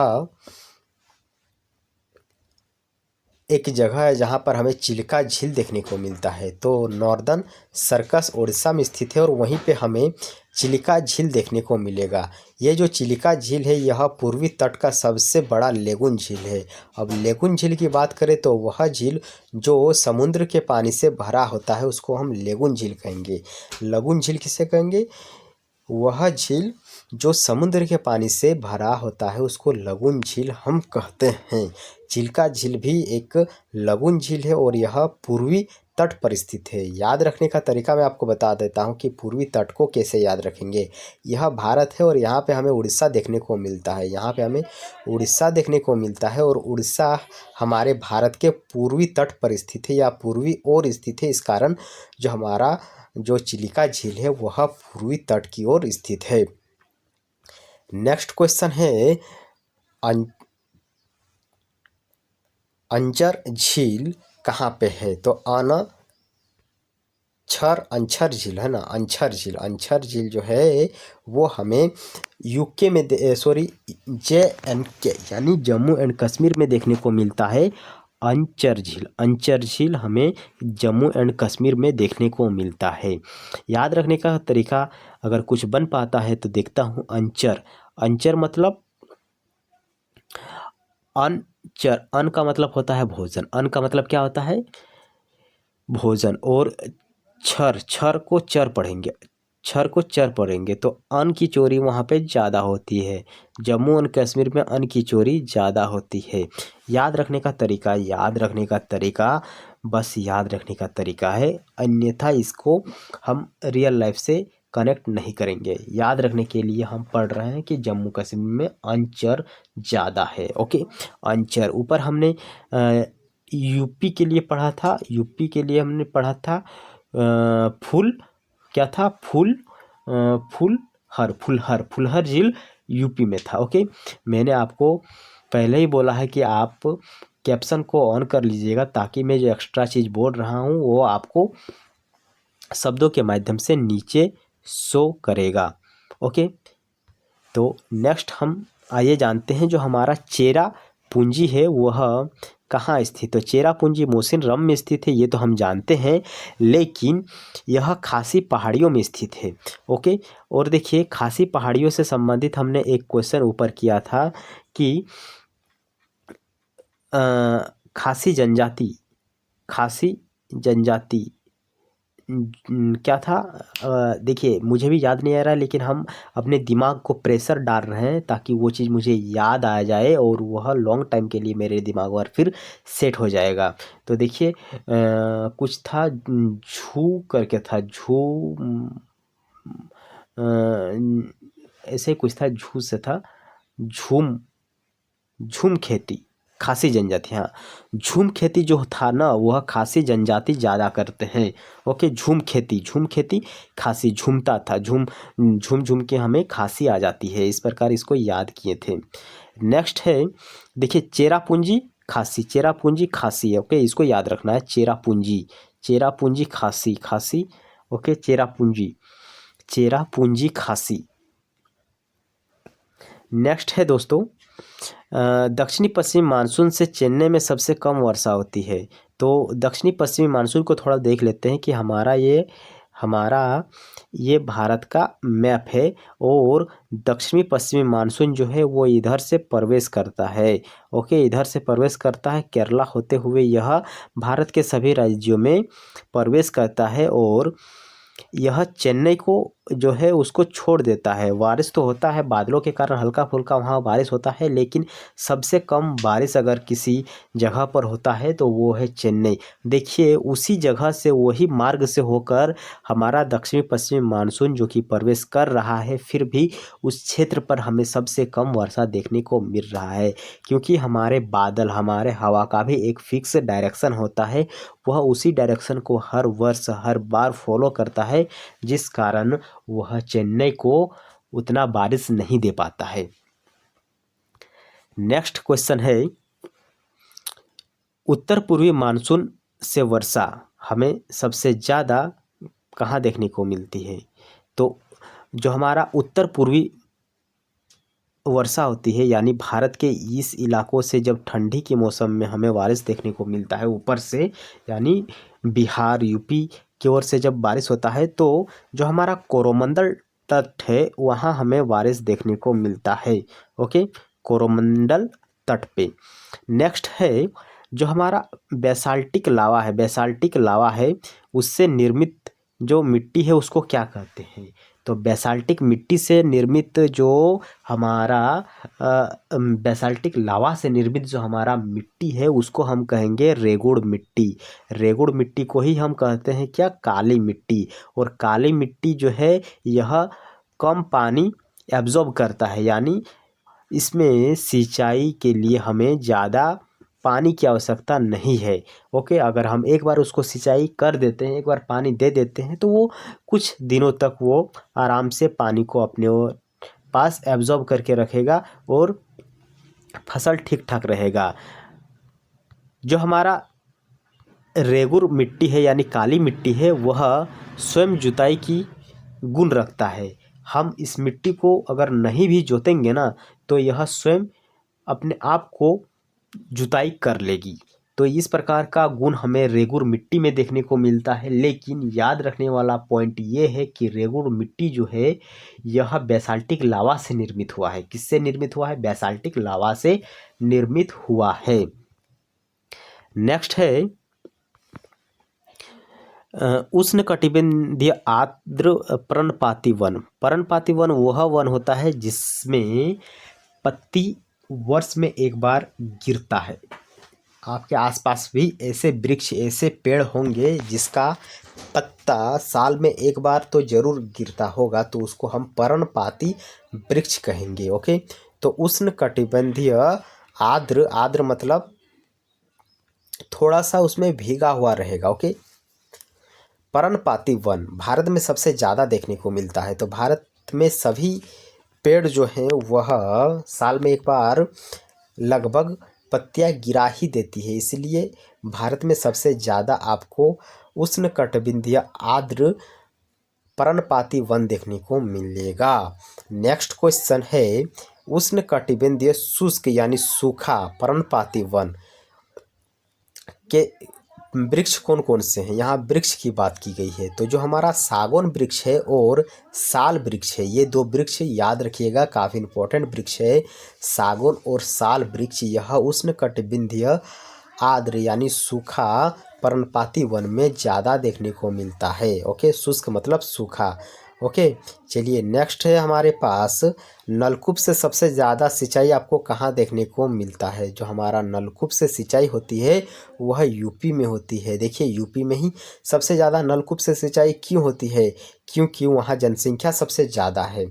जनसंख्या सबसे ज़्यादा होने के कारण वहाँ हम तालाब नहीं बना सकते हैं। जिस तालाब का निर्माण हम करेंगे वहाँ हम 2-3 बिल्डिंग बना सकते हैं, 2-3 मकान बना सकते हैं, जिससे लोग वहाँ पे आराम से रह सकते हैं। जनसंख्या ज़्यादा होने के कारण वहाँ पर तालाब, कुएं आदि का निर्माण नहीं कर सकते हैं, जिस कारण वहाँ हम नलकूप का यूज़ करते हैं। नलकूप थोड़े ही जगह पर बेरिंग के माध्यम से पानी निकाल ही देता है, जिस कारण वहाँ हम नलकूप से सबसे ज़्यादा सिंचाई देखते हैं। ओके, तो प्रश्न याद रखिएगा, नलकूप से सबसे ज़्यादा सिंचाई हमें कहाँ देखने को मिलता है?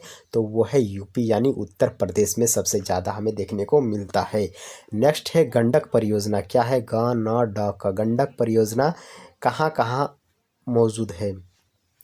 तो यह यूपी और बिहार का परियोजना है गंडक परियोजना। ओके, गंडक परियोजना कहाँ का है? यूपी और बिहार का है। याद करने का कुछ ट्रिक अगर हमारे माइंड पर आ रहा है तो मैं आपके साथ ज़रूर अभी शेयर करूँगा। तो गंडक, तो देखिए गंडक का मतलब हुआ जो भी है उसको हम याद नहीं रखेंगे, लेकिन गंडक पढ़ने पर हमारे माइंड पर कुछ बंदूक जैसा शब्द बन रहा होगा, गंडक बंदूक। तो देखिए यूपी बिहार के लोग थोड़ा सा रंगदारी दिखाते हैं बंदूक लेकर, स्टेटस उन लोग लगाते हैं बंदूक लेकर।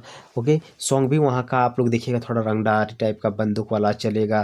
ओके, तो उस प्रकार का वहाँ पे थोड़ा बंदूक वाला आपको ज़्यादा ही देखने को मिलेगा यूपी बिहार में। ओके,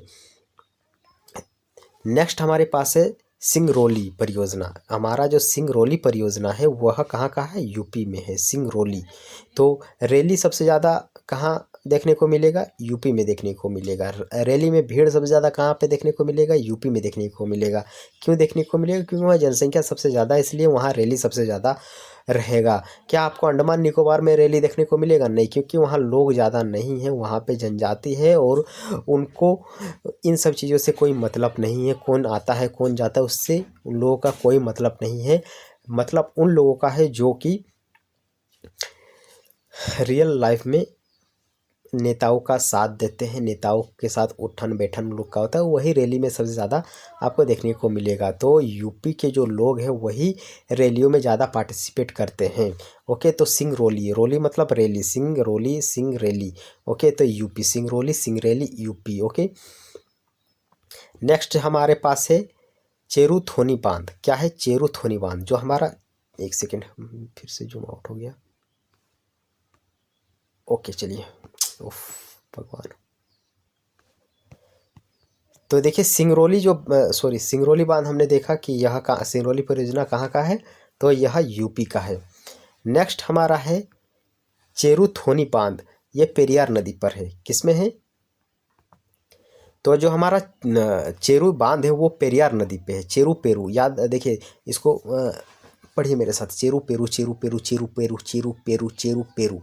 ओके, तो चेरुथोनी बांध, ओके, चेरुथोनी बांध जो है वो कहाँ पे है, पेरियार नदी पे। चेरुथोनी बांध कहाँ पे है, पेरियार नदी पे है।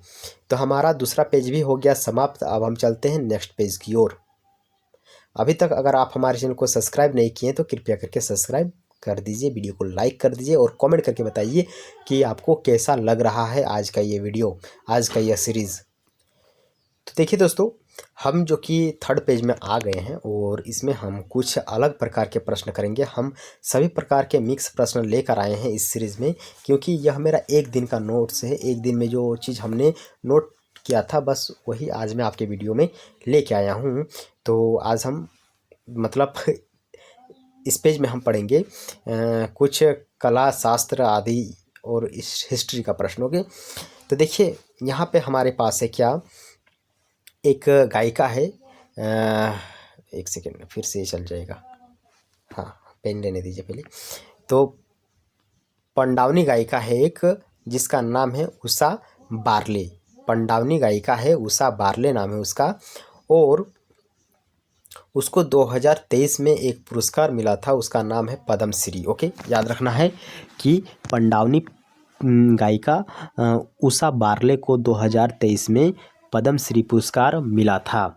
नेक्स्ट है हमारे पास सुलोचना चौहान। सुलोचना जो चौहान है वह लावनी से संबंधित है। लावनी कहाँ का डांस फॉर्म है, महाराष्ट्र का है। ओके, तो चौहान जात आपको, या चौहान जो टाइटल वाला आदमी है वो आपको सबसे ज़्यादा कहाँ पे देखने को मिलेगा, महाराष्ट्र में देखने को मिलेगा। तो सुलोचना चौहान जो है वो लावनी से संबंधित है।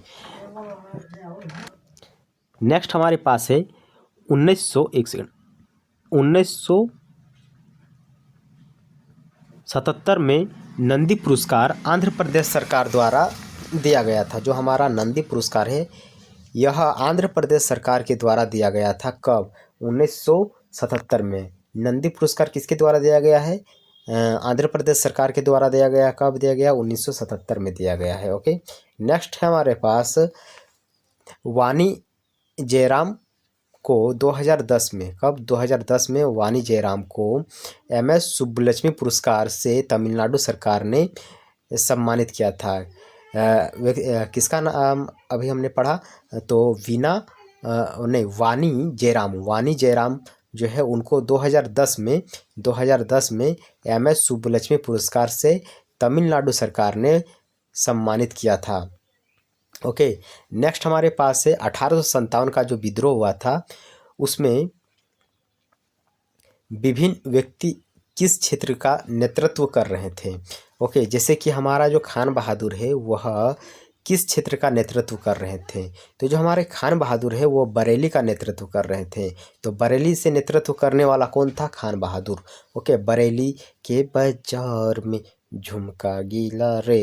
ओके, तो सॉन्ग आपने सुना है बरेली। तो जो झुमका गिरा है तो वह बहादुर है, इसीलिए वह झुमका गिरने पर भी थोड़ा सा भी मतलब डरी नहीं। ओके, तो खान बहादुर, खान बहादुर ओके, खान बहादुर इसका सही आंसर रहेगा। नेक्स्ट है लखनऊ। लखनऊ से नेतृत्व कौन कर रहा था? तो लखनऊ से नेतृत्व करने वाला था अवध की बेगम। लखनऊ, ओके, लखनऊ से कौन कर रहा था? अवध की बेगम। लखनऊ क्या लहंगा लखनऊ ना, एक खेसारी जी का सॉन्ग है लहंगा लखनऊ। तो कौन पहनता है लखनऊ लहंगा? तो बेगम पहनती है। तो बेगम कौन है? न अवध की बेगम है। कौन? अवध की बेगम है।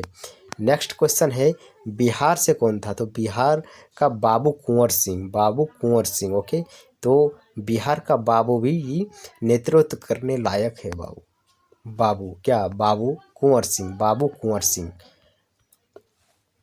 और अगर बात किया जाए कि 1857 के विद्रोह के समय हमारा गवर्नर जनरल कौन था? तो वो था लॉर्ड कैनिंग। ऊपर हमने एक गवर्नर जनरल के बारे में डिस्कस किया था कि जब हमारा ये बना था, इंडियन नेशनल कांग्रेस बन रहा था, तो उस समय भारत का वायसराय कौन था? तो उसका सही आंसर आपका रहेगा Lord Dufferin. Lord Dufferin, okay, Lord Dufferin. याद करने के लिए आपको बोला था मैंने कि याद कीजिएगा, काफ़ी इंपॉर्टेंट रहेगा। लॉर्ड डफरिन जो है वह इंडियन नेशनल कांग्रेस जिस समय बन रहा था 1885 ईस्वी में, उस समय भारत के वायसराय थे। ओके, और जब हमारा 1857 का विद्रोह हुआ था तो उस समय हमारा गवर्नर जनरल कौन था? लॉर्ड कैनिंग था। ओके, चलिए नेक्स्ट क्वेश्चन हमारे पास है कि भारतीय स्वतंत्रता संग्राम का आधिकारिक इतिहासकार कौन है? यानी जो हमारा स्वतंत्रता संग्राम उस समय चल रहा था उसको अपने आँखों से लिखा है कौन, यानी देखा है कौन? ओके, देखा है कौन, यानी वो देखा है तभी तो वो उस समय के इतिहास को हमें बता रहा है। तो एसन सेन था। क्या? एसन सेन, एसन सेन, एसन सेन इसका सही आंसर रहेगा। एसन सेन, सेन का मतलब सीन किया है। वह 1857 का विद्रोह या फिर जितना भी स्वतंत्रता संग्राम उस समय चल रहा था उसको क्या किया था? वो सीन किया था। क्या किया था? सीन किया था। सीन का मतलब क्या हुआ था? देखा था। ओके, तभी तो वो इतिहासकार बना है, आधिकारिक इतिहासकार बना है। नहीं तो हमारे बीच ऐसे कई सारे इतिहासकार मौजूद हैं जो कि भारत के स्वतंत्रता संग्राम या फिर मुग़लों के आक्रमण के बारे में हमें बताते हैं, लेकिन हम किसी पर विश्वास नहीं करते हैं। लेकिन जो हमारा एसन सेन है वह एक 100% रियल इतिहासकार माने जाते हैं। ओके, नेक्स्ट है हमारे पास 1857 के विद्रोह को किसने षड्यंत्र कहा था? तो 1857 के विद्रोह को किसने षड्यंत्र कहा था कि यह एक षड्यंत्र है? तो षड्यंत्र कहने वाला व्यक्ति जो था वो था जेम्स आउटरम और टेलर। जेम्स आउटरम और टेलर। देखिए, कोई व्यक्ति रम पी के सो गया है और कोई व्यक्ति दो व्यक्ति है। ओके, एक टेलर है जो कि कपड़ा सिलने से उसका फुर्सत नहीं है, कपड़ा सी रहा है, और एक रम पी के सो गया है। तो उसको क्या पता कि ये विद्रोह क्यों हुआ था? वो तो बोलेगा कि ये षड्यंत्र है। ओके, अगर आप अपने दोस्त को कुछ नहीं देते हैं तो वो भी सोचने लगता है कि ये तो कुछ षड्यंत्र ही है मेरे खिलाफ, लेकिन इसके पीछे का कारण क्या है वो नहीं जानता है। ओके, तो हम याद रखेंगे जेम्स आउटरम और टेलर। ओके, नेक्स्ट है 1857 के विद्रोह के कारणों पर लिखने वाला प्रथम भारतीय। कि 1857 में जो हुआ था उन सब कारणों पर लिखने वाला प्रथम भारतीय कौन था? तो वो था सैयद अहमद खां। सैयद अहमद खां, ओके, सैयद अहमद खां यानी कसम खां। सैयद अहमद खां, कसम खां और लिखो कि उस समय क्या हुआ था। ओके, सैयद अहमद खां। नेक्स्ट हमारे पास तथाकथित प्रथम राष्ट्रीय स्वतंत्रता संग्राम ना तो सफल था, ना राष्ट्रीय और ना ही स्वतंत्रता संग्राम। यह किसने कहा था? तो ये इम्पोर्टेंट रहेगा आप लोगों के लिए, इसको याद रखिएगा कि तथाकथित प्रथम राष्ट्रीय स्वतंत्रता संग्राम ना तो सफल था, ना राष्ट्रीय और ना ही स्वतंत्रता संग्राम। यह आरसी मजूमदार ने कहा था। किसने कहा था? आरसी मजूमदार ने कहा था। नेक्स्ट है 1857 के विद्रोह के तुरंत बाद कौन सा विद्रोह हुआ? तो 1857 का विद्रोह जैसे ही समाप्त हुआ उसके बाद हमें बंगाल में नील विद्रोह देखने को मिला। कौन सा विद्रोह देखने को मिला? नील विद्रोह देखने को मिला। नेक्स्ट है बंकिम चंद्र चटर्जी के आनंद मठ में, जो बंकिम चंद्र चटर्जी है उनके आनंद मठ में हमें सन्यासी विद्रोह का उल्लेख मिलता है। तो बंकिम चंद्र चटर्जी के आनंद मठ में हमें किसका उल्लेख मिलता है? सन्यासी विद्रोह का। देखिए दोस्तों, जो सन्यासी व्यक्ति होता है उसको अपने लाइफ से बहुत ही आनंद होता है कि नहीं होता है? आनंद भरा जीवन वो जीता है। तो यहाँ हमें आनंद भी मिला है और सन्यासी मिला है, तो यह हमें याद करने में थोड़ा सा हेल्प करेगा। ओके, तो बंकिम चंद्र जो चटर्जी है उसके आनंद मठ में हमें सन्यासी विद्रोह का जिक्र मिला है। नेक्स्ट है माइकल मधुसूदन दत्त को पेरिस की रॉयल एशियाटिक सोसाइटी की सदस्यता मिली थी। इसको याद रखना है कि जो माइकल मधुसूदन दत्त है उनको पेरिस की एशियाटिक सोसाइटी की सदस्यता मिली थी। Okay, Madhusudan Dutt, Michael Madhusudan Dutt, Michael शब्द जुड़ा है तो अच्छा व्यक्ति होगा, तभी तो इसको मिला है ना सदस्यता। अन्यथा हमारे भारत में और भी व्यक्ति थे, उनको क्यों नहीं मिला सदस्यता? इसके नाम के आगे माइकल लगा हुआ है, यानी ये कुछ अलग काम किया होगा। ओके, चलिए नेक्स्ट है हमारे पास चार्ल्स वुड का डिस्पैच किससे संबंधित है? तो जो हमारा चार्ल्स वुड का डिस्पैच है वो शिक्षा से संबंधित है। तो चार्ल्स को हम पढ़ेंगे चाइल्ड्स। ओके, चार्ल्स को क्या पढ़ेंगे? चाइल्ड्स पढ़ेंगे। और चाइल्ड्स को क्या चाहिए? शिक्षा चाहिए। अगर उसको शिक्षा नहीं मिला तो फिर उसका ब्रेन यूजलेस है। ओके, तो जो चार्ल्स वुड का डिस्पैच है वह शिक्षा से संबंधित है। साथ ही जो हमारा सैडलर आयोग है यह भी शिक्षा से ही संबंधित है। जो हमारा सैडलर आयोग आया था वो भी शिक्षा से ही संबंधित है। सैडलर मतलब याद रखने का तरीका कुछ भी बना सकते हैं, याद रहना चाहिए। Sadler Sadler Sadler Sadler Sadler. Okay, चलिए नहीं बना तो क्या, लेकिन याद रखना है। सैडलर आयोग जो है वो भी हमारा शिक्षा से ही संबंधित है। उसके बाद हमारा हंटर आयोग आया। हंटर आयोग शिक्षा से संबंधित थे बट यह प्राथमिक शिक्षा पर जोर दिया। हंटर, जब हमारा प्राथमिक शिक्षा मजबूत रहेगा तभी हम हंटर कर सकते हैं। हंटर मतलब शिकार जैसा अन्य किसी विषय पर कर सकते हैं। तो प्राथमिक शिक्षा हमारा मजबूत रहना चाहिए, तभी हम किसी पर हंट कर सकते हैं, अटैक कर सकते हैं। तो हंटर आयोग प्राथमिक शिक्षा से संबंधित है। नेक्स्ट है राष्ट्रीय शिक्षा परिषद कब आया था? तो 15 अगस्त 1906 को। कब? 1906 को आया था। कब आया था? 15 अगस्त 1906 को राष्ट्रीय शिक्षा परिषद। राष्ट्रीय शिक्षा परिषद कब आया था? 1906 को। 15 अगस्त 1906 को राष्ट्रीय शिक्षा परिषद आया था। ओके, नेक्स्ट है हमारे पास कोलकाता, मद्रास, बम्बई आदि जगहों पे भारत के प्रथम 3 विश्वविद्यालय किस वर्ष स्थापित किया गया? तो 1857 में। 1857 का विद्रोह जब भी आपके माइंड पर या जब भी आपकी नज़रों पर आए तो आप लोग याद रखिएगा कि 1857 में कोलकाता, मद्रास और बम्बई में हमें 3 विश्वविद्यालय भी देखने को मिला है। ओके, इसको याद रखना है। कोलकाता में और मद्रास में और मुंबई में हमें 1857 के समय 3 विश्वविद्यालय देखने को मिला है।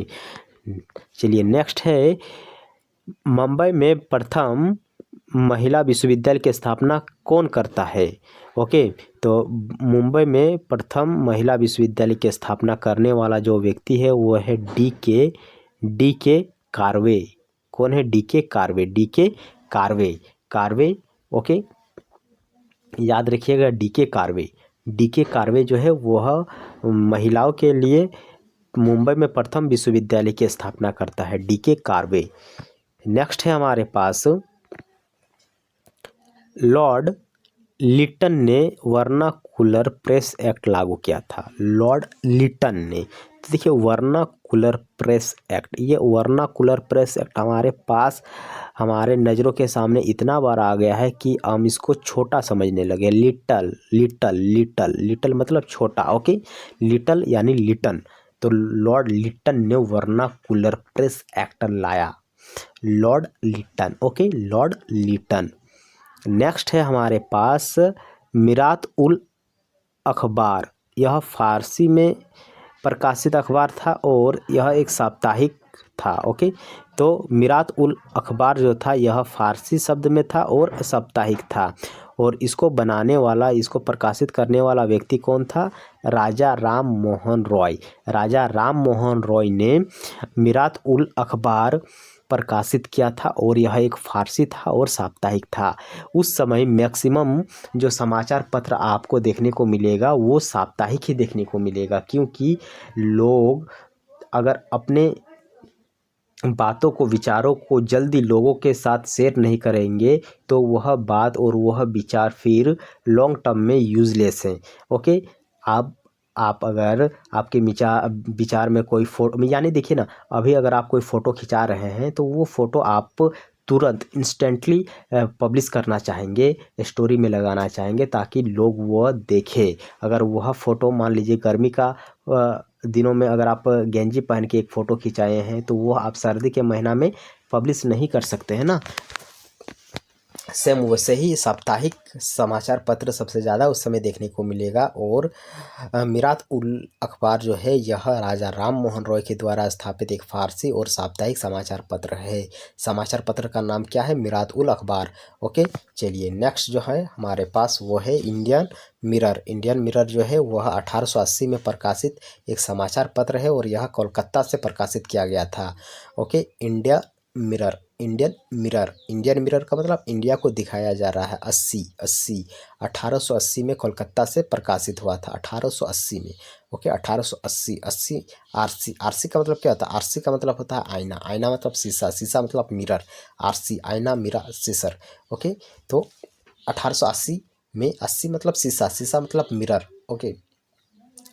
तो 1880 में हमें इंडियन मिरर समाचार पत्र देखने को मिलता है जो कि कोलकाता से प्रकाशित हुआ था, ओके। नेक्स्ट है हमारे पास गदर पार्टी का स्थापना, गदर पार्टी का जो गदर पत्रिका है यह एक साप्ताहिक पत्रिका था। गदर पार्टी का जो गदर पत्रिका था वह एक साप्ताहिक पत्रिका था। ये छोटा सा है, याद हो जाएगा। नेक्स्ट है हमारे पास होम रूल पार्टी ने, जो हमारा होम रूल पार्टी है उसने यंग इंडिया को एक साप्ताहिक पत्रिका के रूप में प्रकाशित किया। तो पहले जो हमारा यंग इंडिया पत्रिका था वह साप्ताहिक नहीं हुआ करता था, लेकिन होम रूल पार्टी ने इसको एक साप्ताहिक पत्रिका बनाया। होम रूल पार्टी ने यंग इंडिया पत्रिका को एक साप्ताहिक पत्रिका बनाया, ओके। इसको याद रखिए कि होम रूल पार्टी ने यंग इंडिया पत्रिका को एक साप्ताहिक पत्रिका बनाया। नेक्स्ट है इंडियन ओपिनियन पत्रिका का प्रथम संपादक कौन है? इंडियन ओपिनियन जो हमारा समाचार पत्र है इसका प्रथम संपादक जो है वो है मनसुख लाल नाजर, मनसुख लाल नाजर, मनसुख लाल नाजर। इंडियन ओपिनियन, तो इंडियन ओपिनियन, ओपिनियन का मतलब क्या होता है? राय देना, राय, ओके। तो जब हम अपना राय देते हैं तो हम, मेरा जो मन है वो थोड़ा सा सुखी हो जाता है, थोड़ा सा हैप्पी हो जाता है, ओके। जब हम अपना राय देते हैं कि ये कीजिए वो कीजिए तो मुझे खुद पे थोड़ा सा अपने आप में थोड़ा सा हैप्पी जैसा फील होता है, यानी मन सुख लगता है। मनसुख लाल नाजर, ओके। तो इंडियन ओपिनियन जो हमारा समाचार पत्र है उसका प्रथम संपादक जो है वो है मनसुख लाल नाजर, ओके। नेक्स्ट है हमारे पास, वीडियो को आप एक बार, दो बार, जितना मन चाहे देख सकते हैं, फिर आपको ये प्रश्न हमेशा याद हो जाएगा। लेकिन मैं वैसा आपको छोड़ नहीं रहा हूँ, मैं आपको याद करा के भेजूँगा। आप वीडियो में कंप्लीट पूरी तरह से बने रहिए। नेक्स्ट है यंग इंडिया पत्रिका जो है इसका क्रांतिकारी गतिविधियों से संबंधित नहीं था। हमारे पास अदर जो पत्रिका है वो क्रांतिकारी गतिविधियों से संबंधित था। उसका जो मोटिव था किसी न किसी तौर पर लोगों को भड़काने या लोगों पर विचार पहुंचाने का था। लेकिन जो हमारा यंग इंडिया पत्रिका था वह क्रांतिकारी गतिविधियों से संबंधित नहीं था। ओके, चलिए नेक्स्ट है बहिष्कृत भारत जो पत्रिका है उसका लेखक कौन है। तो बहिष्कृत जो पत्रिका है उसका लेखक है B.R. अम्बेडकर। तो देखिए B.R. अम्बेडकर हमेशा जातिवाद का बहिष्कार किए हैं। ओके, जातिवाद का हमेशा बहिष्कार करने वाला कौन है, भीमराव अम्बेडकर। तो बहिष्कृत पत्रिका का जो लेखक है वो है भीमराव अम्बेडकर। ओके, तो हमने दोस्तों तीसरा पेज भी कंप्लीट कर लिया हूँ। अब चलते हैं हमारे चौथे पेज की ओर। ओके दोस्तों, अगर अभी तक आप हमारे चैनल को सब्सक्राइब नहीं किए हैं तो ज़रूर सब्सक्राइब कर दीजिए, क्योंकि आप सबके लिए मैं बहुत ज़्यादा मेहनत से ये वीडियो बना रहा हूँ। ओके, तो आइए देखते हैं इस पेज में क्या क्या है हमारे नोटबुक में। तो देखिए कर्नाटक संगीत का तत्व आपसे पहले पूछा गया है कि कर्नाटक संगीत का तत्व कौन कौन सा है। ऑप्शन आपका रहेगा कि निम्नलिखित में से कौन सा कर्नाटक संगीत का तत्व है। तो यहाँ आपको 3 शब्द याद रखना है। एक है कृति, पदम और अस्थाई। कृति, पदम, अस्थाई। क्या 3 है? कृति, पदम और अस्थाई। यह कर्नाटक संगीत से संबंधित है। और जो हमारा पदम है इसका मतलब होता है एक प्रेम कविता। पदम का मतलब क्या होता है? पदम का मतलब होता है एक प्रेम कविता। ओके, तो जो हमारा कर्नाटक संगीत से संबंधित शब्द है वो है कृति, पदम, अस्थाई। 3-4 बार अगर आप रिवीजन कीजिएगा इस PDF को, जब मैं आपको दे दूंगा तो आपका ये हमेशा हमेशा के लिए फिर याद रहेगा। नेक्स्ट है स्वराज कर्नाटक सॉरी क्या है लिखा हुआ, सौरा जाति। सौरा जाति जो है यह कर्नाटक से संबंधित है। क्या है? सौरा जाति जो है यह कर्नाटक से संबंधित है। सौरा जाति कहाँ से संबंधित है? कर्नाटक से संबंधित है। नेक्स्ट हमारे पास तमिलनाडु का लोक संगीत कौन कौन सा है। ओके, तो तमिलनाडु का जो लोक संगीत है वो है नट्टूपुरा विल्लुपट्टू। देखिए कितना खतरनाक नाम है, याद हो जाएगा। लग रहा है किसी का नाम है क्या? विल्लुपट्टू, नट्टपुरा और अम्मा नेवारी। अम्मा नेवारी, अम्मा नेवारी, अम्मा ने मारी किसको मारी? तो बिल्लू को मारी और पूरा मारी। यहाँ कितना मारा? पूरा मारा। तरीका देखिए, अम्मा नेवारी, अम्मा ने मारी किसको मारा? नो, बिल्लू को मारा। कितना मारा? पूरा मारा। नट्टा पूरा, नट्टा पूरा। ओके, नट्टा पूरा याद हो जाएगा। तो ये तमिलनाडु का क्या है? लोक संगीत है। तमिलनाडु का लोक संगीत है, याद रखिएगा। नेक्स्ट हमारा जो मांड है, मांड यह राजस्थान का एक लोक संगीत है जो शाही दरबारों में विकसित हुआ है। क्या है? मांड। मांड जो है यह कहाँ से विकसित हुआ है? राजस्थान के शाही दरबारों से विकसित हुआ है। नेक्स्ट है बेगा जो लोक संगीत है, यह MP का है। बेगा कहाँ का है? बेगा कहाँ का है? MP का है। बेगा MP का है। MP का मतलब मध्य प्रदेश का है।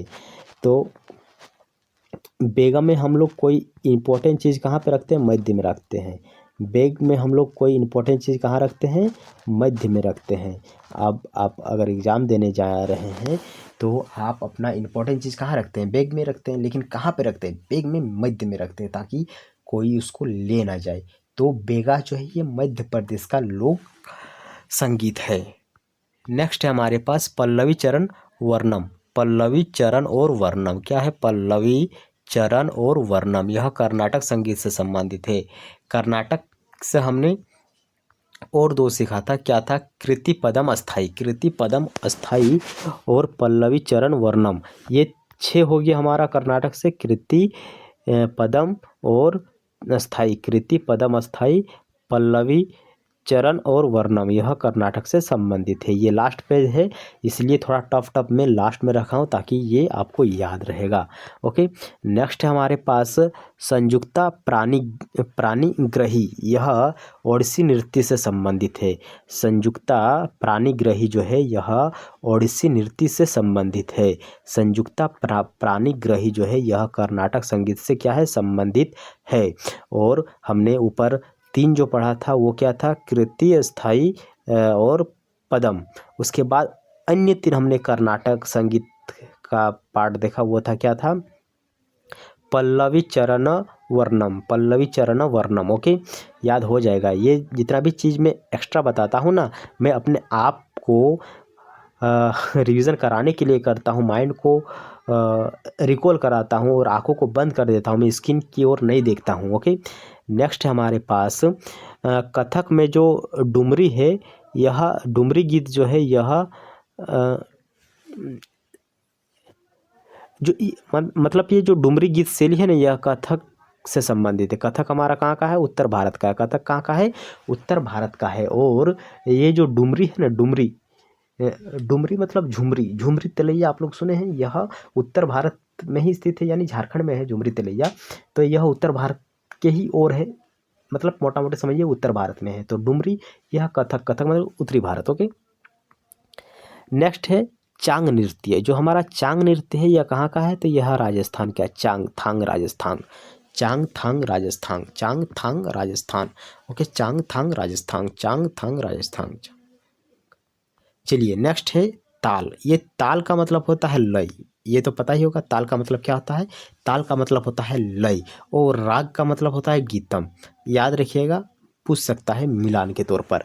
ताल का मतलब होता है राग, गीत का मतलब होता है राग, ताल का मतलब होता है लय, ताल का मतलब होता है लय, और गीत का मतलब, गीतम का मतलब होता है राग। ओके, नेक्स्ट है मणिपुरी शास्त्रीय नृत्य से संबंधित है। मणिपुरी शास्त्रीय नृत्य से संबंधित है जगई और चोलम, जगई चोलम, जगई चोलम, जगई चोलम, जगई चोलम, जगई चोलम। में आज से 3 दिन पहले ये नोट किया था, और मुझे मैक्सिमम चीज़ याद है, इसीलिए मैं आपको ये ट्रिक के साथ समझा रहा हूँ।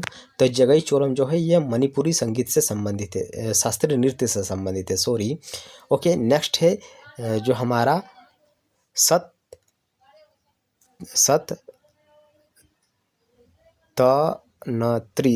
तंत्री वीणा। सततंत्री वीणा जो है इसका मतलब होता है 100 तारों वाली वीणा। तो सततंत्री जो वीणा है इसका मतलब होता है 7 तारों वाली वीणा। यह संतूर का प्राचीन नाम है। किसका प्राचीन नाम है, संतूर का। ओके, तो संतूर, संतूर साबुन आपने देखा है, संतूर संतूर। तो जो संतूर साबुन है वह सोचिए कि यह 100% बेस्ट साबुन है। 100% बेस्ट साबुन है। ओके, चलिए नेक्स्ट है हमारे पास अमजद अली खां। अमजद अली खां जो है यह किससे संबंधित है, तो अमजद अली खां सरोद वादक है। सरोद वादक यानी सरोद बजाते हैं अमजद अली खां। अमजद अली का सरोद। ओके, अमजद अली खां सरोद बजाते हैं, और 2001 में उनको पद्म विभूषण मिला था। तो अमजद अली खां को 2001 में पद्म विभूषण मिला था। क्यों मिला था, क्योंकि वह सरोद बजाते हैं। ओके, सरोद बजाते हैं। अजमद अली खां 2001 में पद्म विभूषण मिला था। इसके अलावा जो हमारा अली अकबर खां है वो भी सरोद बजाते हैं। अली अकबर खां जो है वो भी सरोद बजाते हैं। ओके, चलिए नेक्स्ट जो है अन्नपूर्णा देवी जो है, अन्नपूर्णा देवी वह सुरबहार वादक है। नाम थोड़ा डिफरेंट है, इसीलिए याद करना आसान रहेगा। अन्नपूर्णा देवी सुरबहार वादक, अन्नपूर्णा देवी सुरबहार वादक बजाने वाली है। नेक्स्ट है उस्ताद साबरी खां। उस्ताद साबरी खां पद्म विभूषण उनको मिला है, और वो सारथी बजाते हैं। क्या बजाते हैं, सारथी। साबरी और सारथी सब थोड़ा रिलेट कर रहा है, याद हो जाएगा। लेकिन उसको पद्म विभूषण नहीं, भूषण मिला है। भूषण और विभूषण और पद्मश्री में अंतर है। ओके, नेक्स्ट हमारा उस्ताद जिया मोहिउद्दीन डागर गहन। नाम देखिए कितना बड़ा है, इसीलिए यह रुद्र वीणा बजाते हैं, और रुद्र नाम भी है। रुद्र मतलब क्रोधित नाम, कितना खतरनाक नाम है। रुद्र वीणा बजाते हैं क्या, उस्ताद जिया मोहिउद्दीन डागर गहन। ओके, नेक्स्ट है गुंडेचा बंधु। जो गुंडेचा बंधु है वो डागरी घराने से संबंधित है। डागरी घराने से संबंधित है। गुंडेचा बंधु जो है वो डागरी घराने से संबंधित है। गुंडेचा, गुंडेचा मतलब गुंडे, गुंडे जो है वो डगरों में दौड़ते हैं। डगर मतलब रास्तों में आपको डगर मतलब रास्ता, और रास्ते में आपको गुंडा देखने को मिलेगा। तो गुंडेच मतलब गुंडा, और गुंडा कहाँ पे मिलेगा? डागर, डागर मतलब रास्ते में देखने को मिलेगा। तो गुंडेचा बंधु डागरी घराने से संबंधित है। ओके, नेक्स्ट है हमारे पास लखनऊ घराना। तो जो हमारा वाजिद अली शाह है उसके समय में अस्तित्व में आया यह लखनऊ घराना। यह घराना जो है पंडित ठाकुर प्रसाद द्वारा विकसित किया गया है। तो पूछ लिया जाएगा क्या आपका जो लखनऊ घराना है, यह लखनऊ घराना जो है यह किसके द्वारा विकसित किया गया है? तो पंडित ठाकुर प्रसाद के द्वारा, पंडित ठाकुर प्रसाद के द्वारा लखनऊ घराना विकसित किया गया है। इसको याद रखने का तरीका कुछ इस पर देखिए, लखनऊ में ऊ जो आ रहा है तो ऊ थोड़ा ओम जैसा हमें दिखता है, ऊ थोड़ा ओम जैसा दिखता है कि नहीं, ओम जैसा।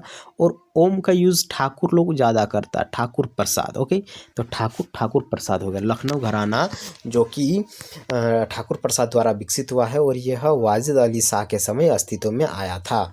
ओके, नेक्स्ट हमारे पास हिंदुस्तानी शास्त्रीय गायन जो कि है मल्लिकार्जुन मंजूर से संबंधित है।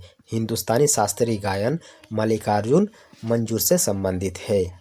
नेक्स्ट हमारा कथक के लखनवी घराने का संबंध किससे है? तो ईश्वरी प्रसाद से है। ओके, ईश्वरी प्रसाद। देखिए, ईश्वर माने भगवान, और भगवान मतलब लखनऊ, लखनऊ में वो आता है, वो मतलब ओम। ओके, चलिए नेक्स्ट है तराना गायक पंडित रतन मोहन शर्मा, यह मेवाती घराने से संबंधित है। तो तराना बजाने वाला व्यक्ति पंडित रतन मोहन शर्मा, यह मेवाती घराने से संबंधित है। ओके, तो तराना वादक यानी पंडित मोहन शर्मा, यह मेवाती घराने से संबंधित है। नेक्स्ट हमारे पास गुरु वेम्पति चिन्ना सत्यम। तो वेम्पति मतलब वेम्पति को आप संपत्ति। ओके, वेम्पति को संपत्ति से याद रखिए, और जो हमारा संपत्ति होती है वह कुचिपुड़ी है ना, कुचिपुड़ी मतलब कच्ची पूड़ी जैसा है, और वह मेरे अलावा और कोई नहीं ले सकता। ओके, कच्ची पूड़ी कोई ले सकता है आपके अलावा। आप पूड़ी बनाए हैं, कच्ची है पूड़ी, तो कच्ची पूड़ी कोई खाएगा? कोई नहीं खाएगा, क्योंकि वो कच्चा है ना। तो आपका संपत्ति आपका रहेगा, वो आपके अलावा और किसी का नहीं रहेगा। ओके, वेम्पति कुचिपुड़ी, वेम्पति चिन्ना सत्यम जो है वो कुचिपुड़ी से संबंधित है।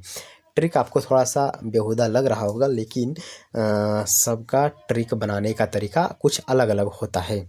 मेरा आवाज़ जो कि आज मैक्सिमम टाइम आपके साथ मैंने शेयर किया, तो मेरा आवाज़ थोड़ा सा धीरे धीरे कम होते जा रहा है, और कुछ ही प्रश्न बचा हुआ है, फिर हम अपने सेशन को समाप्त करेंगे। देखिए, नेक्स्ट हमारा यामिनी कृष्णमूर्ति। यामिनी कृष्णमूर्ति यह किससे संबंधित है? तो यह भरतनाट्यम से संबंधित है। यामिनी कृष्णमूर्ति भरतनाट्यम से संबंधित है। यामिनी कृष्णमूर्ति किससे संबंधित है? भरतनाट्यम से। तरीका कुछ रहेगा, तो देखते हैं। यामिनी तो भरत, यामिनी कृष्णमूर्ति, तो यामिनी कृष्णमूर्ति भरतनाट्यम। ओके, याद हो जाएगा रटने से। अगला है गज़ल गायिका गिरजा देवी। देखिए, गिरजा के आगे ग है, और गज़ल गायिका है भी, तो ग है, तो गिरजा देवी जो है वो गज़ल गायिका है, और वो यूपी से संबंधित है। ओके, गज़ल गायिका गिरजा देवी यूपी से संबंधित है। नेक्स्ट है हमारा रोहिणी भाटे, यह कथक से संबंधित है। रोहिणी भाटे किससे संबंधित है? रोहिणी भाटे हमारे कथक से संबंधित है। कथक जो हमारे उत्तर प्रदेश में की जाती है। और 2 प्रश्न हमारा बचा हुआ है। राष्ट्रीय खेल प्रोत्साहन पुरस्कार जो है, यह एकमात्र पुरस्कार है जिसके लिए किसी भी प्रकार का नगद भुगतान नहीं किया जाता है। तो हमारा जो राष्ट्रीय खेल प्रोत्साहन है, प्रोत्साहन का मतलब क्या होता है? प्रोत्साहन करना, किसी को वाहवाही करना। तो वाहवाही कर रहे हैं, पैसा नहीं दे रहे हैं। ओके, तो यह पुरस्कार का नाम स्वयं बोल रहा है कि यह एक प्रोत्साहन पुरस्कार है, इसमें किसी भी प्रकार का पैसा नहीं देते हैं। नेक्स्ट है दोस्तों हमारा लगान फिल्म में, लगान जो फिल्म आया था आमिर खान का, उसमें जो हमारी आशा भोसले है उनको 2002 में अंतर्राष्ट्रीय भारतीय फिल्म अकेडमी पुरस्कार मिला था 2002 में। किनको? आशा भोसले को।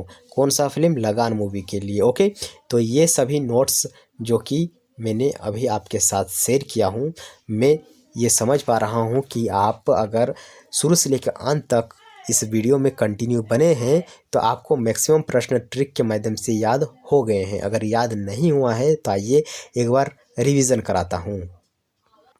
तो देखिए, सबसे पहले हम यामिनी कृष्णमूर्ति के बारे में बात करेंगे। यामिनी कृष्णमूर्ति किससे संबंधित है? अभी लगभग 4 से 5 प्रश्न पीछे चलिए, तो यामिनी कृष्णमूर्ति के बारे में अभी हमने चर्चा किया। तो यामिनी कृष्णमूर्ति जो है यह भरतनाट्यम से संबंधित है। किससे संबंधित है? यामिनी कृष्णमूर्ति भरतनाट्यम से संबंधित है। नेक्स्ट अगर हम बात करें, चांग नृत्य जो है, यह चांग नृत्य कहाँ का है? तो चांगथांग राजस्थान। चांगथांग राजस्थान हमने पढ़ा था, चांगथांग राजस्थान। ओके, तो यह राजस्थान से संबंधित है। नेक्स्ट है जगई और चोलम। तो जगई और चोलम जो शब्द है यह मणिपुरी शास्त्रीय नृत्य से संबंधित था। यस और नो? यस। तो जगई चोलम जो था यह मणिपुरी शास्त्रीय नृत्य से संबंधित था, जगई चोलम। नेक्स्ट अगर हम बात करें हंटर आयोग, जो हमारा हंटर आयोग है यह किससे संबंधित है? तो हंटर मतलब शिकारी, और शिकारी कब बनता है कोई? तो जिसका शिक्षा पर अच्छा खासा जोर होता है, पकड़ होता है शिक्षा पर, वही हंटर बनता है। ओके, तो हंटर आयोग शिक्षा से संबंधित था। किससे संबंधित था? शिक्षा से। नेक्स्ट हमारे पास है वर्नाकुलर प्रेस एक्ट। देखिए, वर्नाकुलर प्रेस एक्ट को हम याद किए थे कि वर्नाकुलर जो प्रेस एक्ट है यह हमारे सामने कई बार आ चुका है, इसलिए यह हमारे लिए बहुत छोटा प्रश्न हो गया है, यानी यह लिटल हो गया। लिटल मतलब लॉर्ड लिटन। लॉर्ड लिटन द्वारा यह प्रेस एक्ट लागू किया गया था। राष्ट्रीय शिक्षा परिषद कब आया था? तो राष्ट्रीय शिक्षा परिषद 15 अगस्त 1909 को आया था। कब आया था? 15 अगस्त 1909 को आया था। कब आया था? 15 अगस्त 1909 को राष्ट्रीय शिक्षा परिषद आया था। अगर नेक्स्ट हम बात करें क्या है ये? सन्यासी विद्रोह। तो सन्यासी विद्रोह को हम क्या याद किए थे? याद है? सन्यासी विद्रोह, सन्यासी लोग होता है तो वो क्या हो जाता है? हैप्पी हो जाता है। ओके, तो इसको याद किए थे हम लोग। जो हमारा बंकिम चंद्र चटर्जी का एक पत्रिका था, उस पत्रिका का नाम क्या था? याद नहीं आ रहा है, लेकिन याद आ जाएगा। तो सन्यासी विद्रोह जो था वह सन्यासी, याद आ जाएगा। थोड़ा सा माइंड को प्रेशर डाल रहा हूँ, आपको भी याद आएगा। याद कीजिए, नीचे कमेंट कीजिए कि सन्यासी विद्रोह का ट्रिक क्या था। तो बंकिम चंद्र चटर्जी तक हम आ गए हैं। बंकिम चंद्र चटर्जी का एक पत्रिका था जिसका नाम था क्या? जिससे सन्यासी विद्रोह का हमें उल्लेख मिलता है।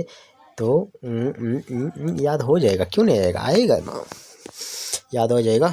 ओके, वीडियो को मैं रुकाऊंगा नहीं, जो भी हो। तो सन्यासी विद्रोह जो आया था, सन्यासी विद्रोह का उल्लेख बंकिम चंद्र चटर्जी का जो ये था, उसको क्या बोलते हैं जी? उसको क्या बोलते हैं? याद आ जाएगा। ओके ओके, याद आओ। माइंड को जितना हो सके प्रेशर डालने का कोशिश करें। हम शॉर्ट्स के दुनिया में इतना ज़्यादा उलझ चुके हैं कि हम अपने दिमाग को प्रेशर बिल्कुल भी नहीं दे रहे हैं, जिस कारण मैक्सिमम चीज़ हमारे माइंड पर याद नहीं रहता है। ओके, तो सन्यासी विद्रोह बंकिम चंद्र चटर्जी का एक लेख था। ओके, लेख क्या था? याद आजा जल्दी आजा, वेट हो रहा है, सबका टाइम जा रहा है। सन्यासी लोग होता है क्या? स्वयं सन्यासी होने पर हैप्पी होते हैं नहीं? ब्रह्म समाज हैप्पी। सत्यशोधक समाज नहीं,